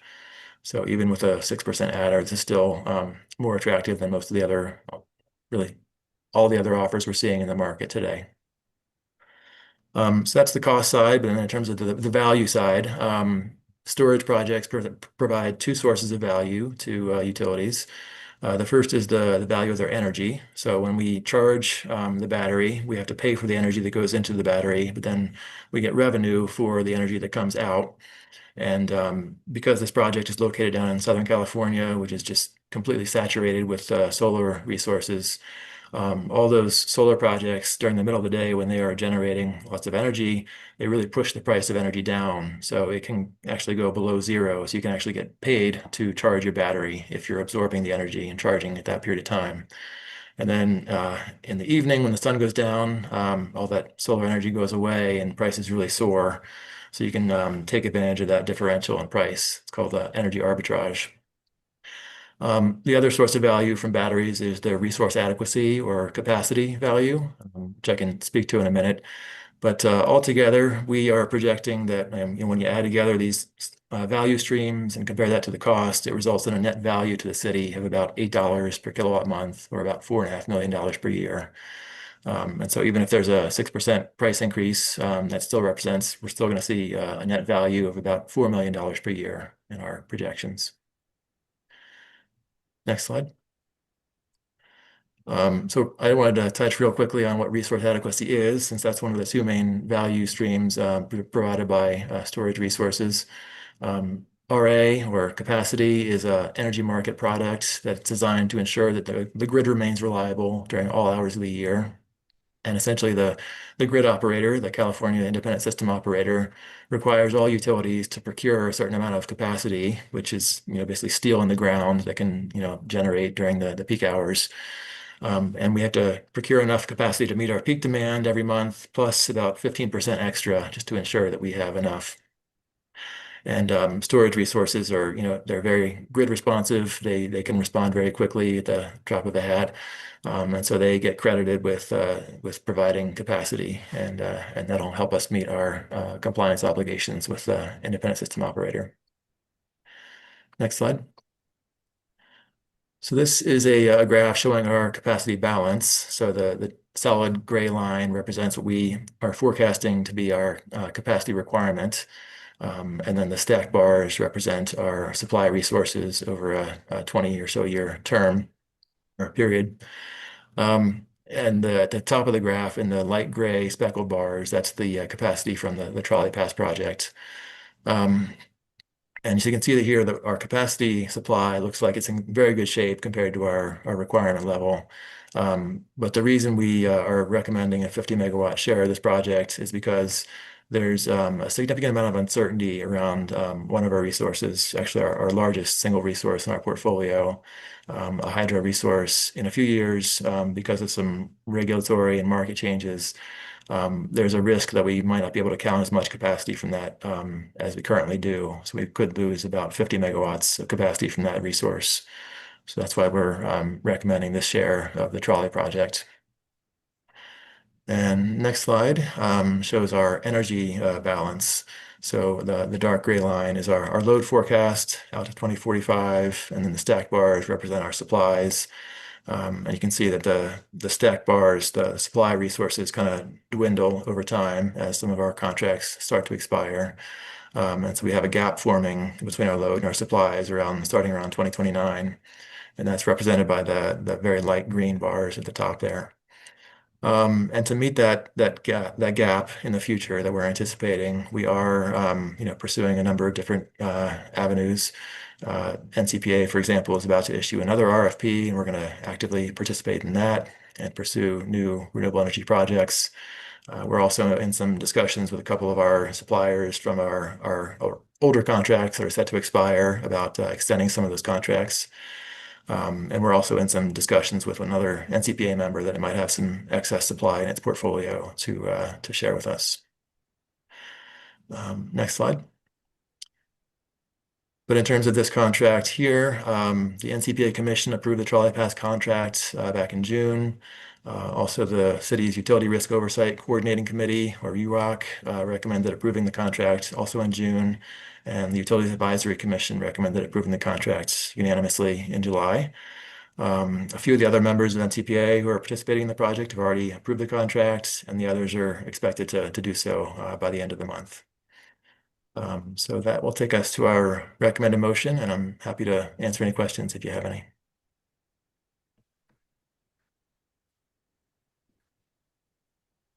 Okay. Yeah, that completes the staff presentation. Yeah. We'll take any No, questions. it's great. Very meaty reading. So it's good to go through it one more time. So let's see, council members have some initial questions. Councilmember Rectal. So you're recommending 50 megawatts. How did we come up with that? Correct. We basically came up with that because that's the amount of capacity that we're anticipating we might lose in a few years from our other resource. And this is also our first storage contract. And while looks like a very attractive offer, we wanted to jump in without taking too big of a leap and kind of get our feet wet first with this contract. And so what are the risks if we had instead chose 40 or instead chose 60? How did you come up with 50 when you balance those risks out? The reason we chose 50 rather than a smaller number is because we think this contract is extremely attractive. It compares very favorably and it looks very good on paper when we project the value we'll get from it. And we're also anticipating possibly losing 50 megawatts of capacity from another contract in a few years. So we saw this as an excellent opportunity, and we wanted to really invest strongly in it. The downside to investing even more, because this is our first storage contract, we wanted to gain some experience before we made too large of a leap. Also, with any 20-year contract, there's also a risk that it's possible that prices could fall in the future, and we might regret taking too big of a leap now and not having room in our portfolio for lower price projects that might come down the road. Those are kind of the main factors that went into our decision. And when we purchase this, are we required to buy it? You're obliged to buy the power, or is it an option to buy it? When we sign the contract, we are obligated to pay the capacity cost for the contract cost every month. So for our 50 megawatt share, we have to pay, the capacity price every month. And then once we have that, we essentially NCPA will be operating the resource on our behalf, and they'll be trying to kind of follow the market signals and try to maximize the value that we get from it. So they will be kind of cycling energy in and out to optimize the resource for us. Okay, thank you. Councilmember Burt. Thank you. And thanks for really informative report. So first, which of our hydro supplies is potentially at risk? That's the Western Base Resource Contract. It's part of the federal government's Central Valley Project. And is it correct that as we add this storage, it not only will allow us to arbitrage that value of basically surplus solar that's being generated, but it should improve our the percentage or the degree to which we are approaching 24/7, 365 carbon neutrality, which over the last couple of years we were looking at that and the challenges with that. But it seems that this would move us in that direction. And if so, have you calculated approximately how much it would move us in that direction? It would definitely move us in that direction. It would help to balance our portfolio on a daily basis by reducing our surplus positions during the solar hours. We do have quite a lot of solar in our portfolio. I haven't calculated offhand how much that would move us in that direction, but I can get that number for you. Okay, well, and be one level for this project, but if we're seeing a trend of that, the value of storage is with our current capacity in the state really of surplus solar, it's becoming right now better economically to add storage than add solar. And so that's a very interesting trend. And then with the future cost of solar, as you mentioned, right now we have price disruptions because of tariffs. But we have, in general, a decline that we've seen over the last couple of decades that for basically every doubling globally of installed solar, we have a 20% decline, as I recall. So that we have a disruption, just like we had a disruption 5 years ago at the start of COVID, where solar costs went up.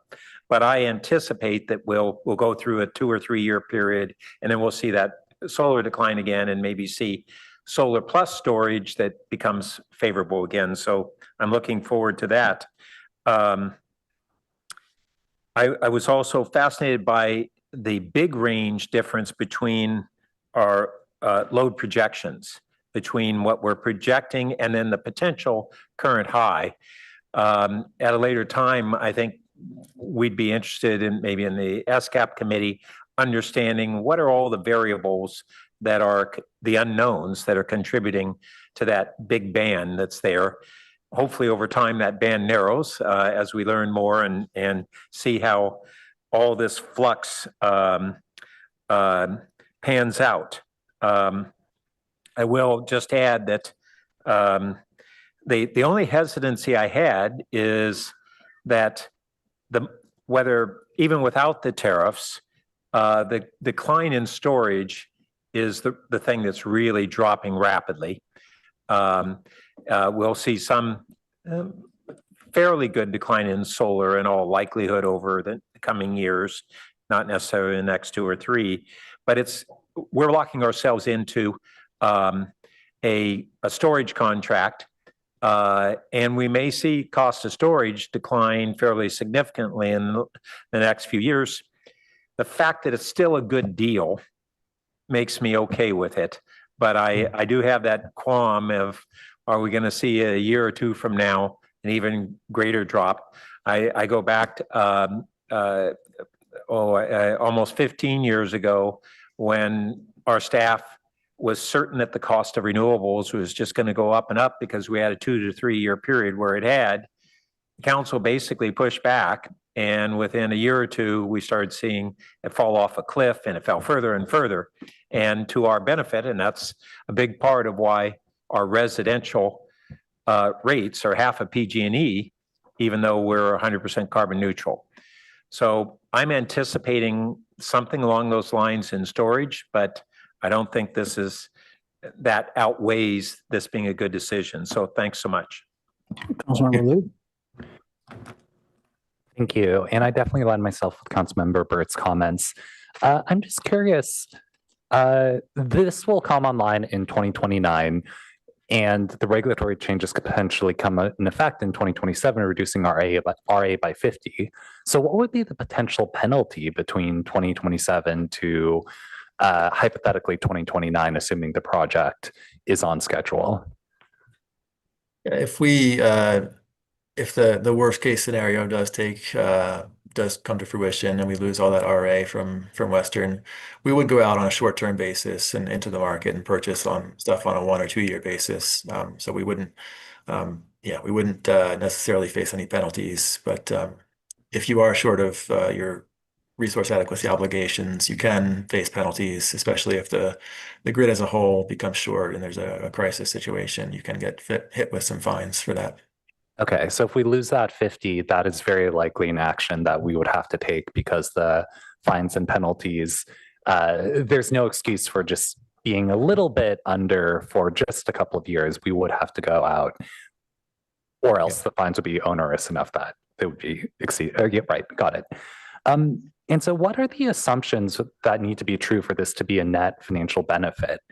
Even so, if that arbitrage between daytime and nighttime electricity prices reduces significantly, would it still be a net benefit just based on the like energy storage value? Or can you go over some of those numbers again in the top slide, and like what assumption might change to make this a cost for us? Yeah, it essentially comes down to our forecast of both energy prices throughout the day, so that arbitrage value, as well as resource adequacy, RA capacity prices. All right, and that's a long-term, forecast. So it's very difficult to, pinpoint where those are going to be in 20 years. So there is some guesswork in here, and we have worked with some consultants who do production cost modeling of the grid and kind of forecast how much additional capacity is going to be added and where and what that's going to do to prices. So I think this is an educated guess, but yeah, it is a long-term forecast. There's certainly some uncertainty there. But as far as the energy price forecast, storage resources definitely help to kind of reduce the arbitrage value. They help to, raise prices in the middle of the day and decrease prices in the evening. But we are seeing, even though there's been a massive influx of storage resources in recent years, the past 2 or 3 years in particular, there's still more solar being added to the grid than there is storage, even over that time frame. And so storage keeps, exacerbating the price differential between midday and evening hours. So we feel pretty good about the arbitrage value remaining there throughout most of this contract period. It's interesting that that arbitrage value is increasing, and right, it's hard to bet on arbitrage, especially one that appears to be so straightforwardly profitable, existing for 20 years. Like, that's not how arbitrages work. They disappear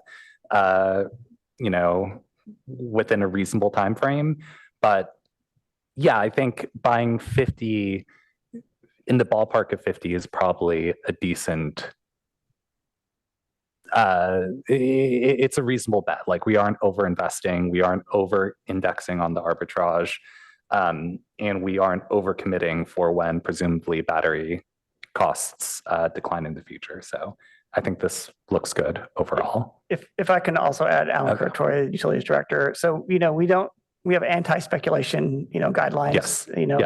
for our utility, for your risk management portfolio, and we follow those to the T. So when we look at this project and what it means, we see our short-term needs, right? And it is market-based, so that is absolutely true. As we looked at all these contracts coming in, this is one of the best that came in from the 30 that came in, right? And we have strong partnerships, and a lot of the other NCAPA members, if you look at the numbers and the commitment they're making, also see this as a benefit. So we have a lot of eyes on this, which is the value of NCPA and working with other utilities. And I also want to add, in terms of the 24/7 carbon, we're looking really at, filling the battery at negative pricing and then discharging in typically the 4-hour window that you see on time of use rates, right? Where it's a higher price. What you'll see with more batteries coming on the market or coming into the system is you might see that time extending over a period of time. So it might not be 4 hours, it might be larger, to Councilmember Burt's comment, but we're also seeing more solar added because of the RPS requirement, the Renewable Portfolio Standard requirements, escalating over the years. So you're going to see more solar coming onto the system, which staff has described. So I think what you'll see as we do another process of looking at other types of power purchase agreements, you really see the solar and storage pairing with each other in about the same capacity to give the most flexibility. We see that product much more attractive in the future. So, coming back, we're projecting next year that we'll see a lot more solar paired with storage. Okay, thank you. Let's go to public comment. There's at least one.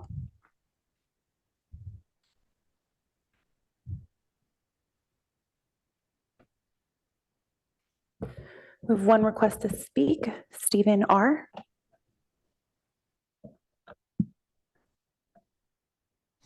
Hi, good evening, council members. My name is Steve Rosenblum. I'm really happy to see this project being proposed. I think the mention by Councilmember Burke about the Sustainability and Climate Action Committee is really critical to the discussion. And it's being somewhat ignored in the economic part of the discussion, but to me, as a resident, the working toward carbon neutrality and the partnership between solar and storage is absolutely critical to fighting climate change. We all understand that renewable resources such as solar and wind are intermittent. And when the sun doesn't shine, we still need electricity. And storage is the natural complement. Without storage, we cannot get to real carbon neutrality, because we need, if there's no sun and there's no storage, we have to burn some fuel to produce electricity. So, let's not forget about that part of the equation. The second thing, I think this is a really good way to start thinking about Palo Alto providing its own battery, utility scale battery storage, much closer to home. If we had a storage facility nearby, it could act as emergency backup when the grid goes down. So we could island the city with some large storage project. And of course, this project being in Southern California would not fulfill that obligation. But I think it's something we need to be thinking about too, that having storage locally provides an added benefit to the arbitrage discussion and the balancing of solar and storage. So that's another part of the equation. And then the third thing, I think Palo Alto should be much more aggressive in citing in purchasing solar arrays that would create its own energy sources, probably working with other utilities to increase the size of its solar portfolio in parallel with increasing its battery storage capabilities. So I heartily applaud this effort, and I hope the council will consider moving forward with even more advanced ideas. Thank you. That concludes public comment on action item 11. Thank you. Back to the dais, Vice Mayor Vinker. Yeah, thank you.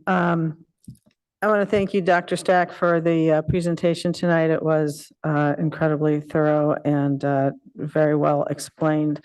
And also, I've had the pleasure over the last, well, however long, in getting reports and updates and watching NCPA solicit these proposals, sift through the proposals, present options.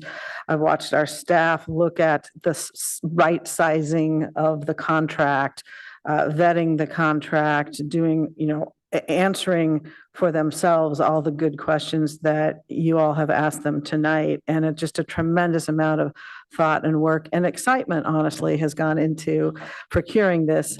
The excitement for the reasons, some of the reasons like Dr. Rosenblum was mentioning and Councilmember Burt, about getting us closer to carbon neutrality, but also giving our residents even more reason to have confidence when they go forward, and we encourage them to electrify, and just, that we will have the uninterrupted power, that we have backups.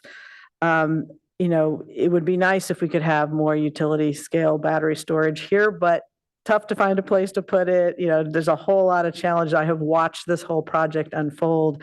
So it doesn't mean we shouldn't continue to have that on our radar. I would love that, but it's a very difficult and tricky thing. I like this. I think Director Curatori was right in that we have been able to go in with our partners in the JPA and really assess this and, have the confidence that they are making similar investments. We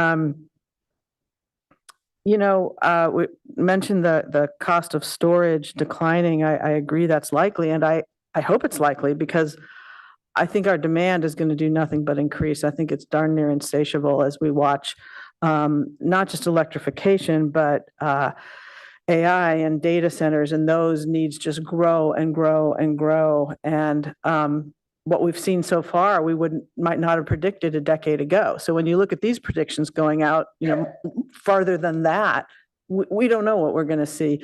I mean, the data centers' thirst for energy seems insatiable, but we may have other kinds of innovation in batteries, in, I won't go into, but I've been looking at a lot of the technology for those data centers that will use less energy and software things. So it's just going to be hard, but that's why I do appreciate those two demand curves that you have on there, so that we can plan for what we think, but make sure we're okay if it increases.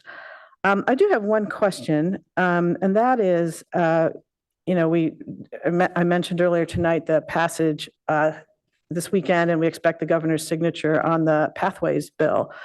And we talk about selling solar, and now that we have this extended day ahead market, do we have a sense of how that might affect the solar market? Because I have a feeling there's another whole, factor that will, I would think, put some unpredictability into this whole thing. Do people just have some brief comments on that?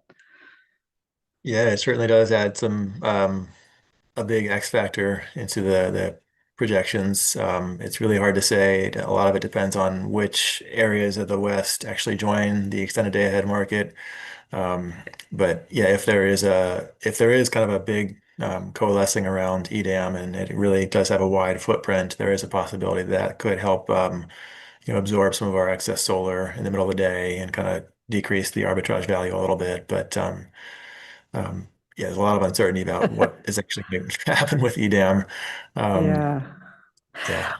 No, thank you for that. And I think that's why this 50 megawatt investment makes sense to me. It's a good price. It looks like we're going to need it. I think we're going to need a lot more, but let's see how all of these different factors play out. And and what I would like to do is, based on all of this, I'd like to go ahead and move the staff recommended motion. Thank you. Okay, thank you. And I don't need to speak to it. Councilmember Burt, speak to the second.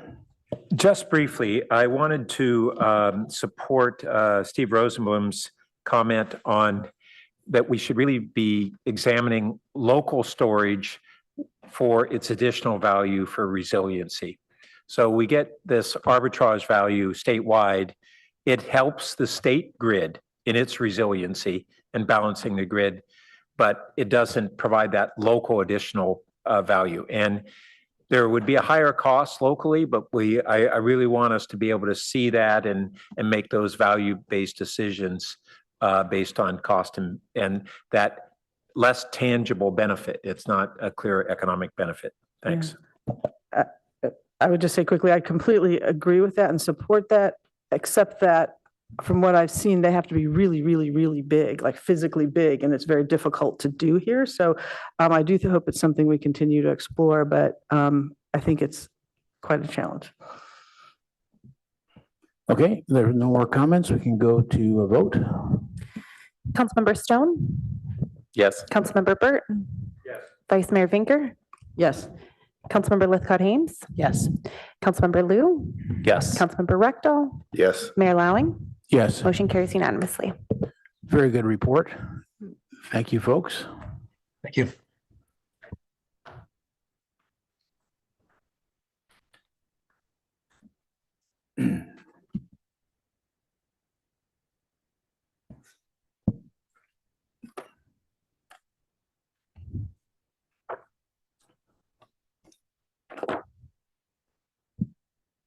Okay, we move on to item number 12, a voting delegate and alternate for the League of California Cities Annual Conference.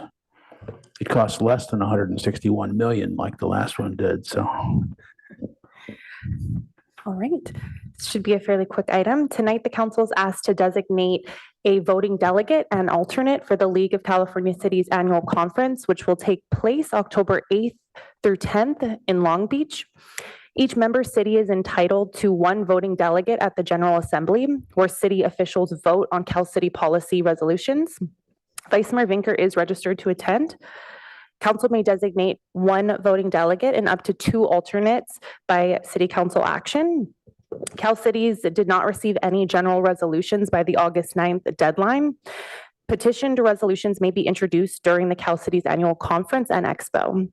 The General Assembly will convene if a petitioned resolution is introduced and qualified.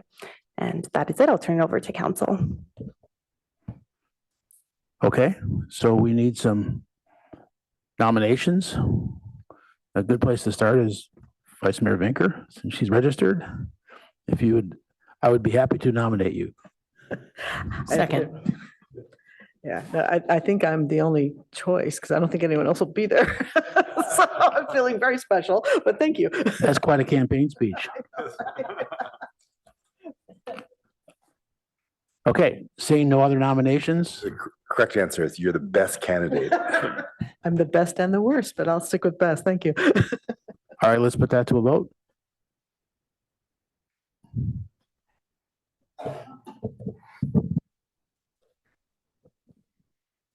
Mayor Lowing, Yes. Councilmember Lou, Yes. Councilmember Burt, Councilmember Rectal, Yes. Councilmember Stone, Yes. Vice Mayor Vinker, Yes. Councilmember Lithcott-Hames. Yes. Motion carries unanimously. Okay, thank you very much. We are adjourned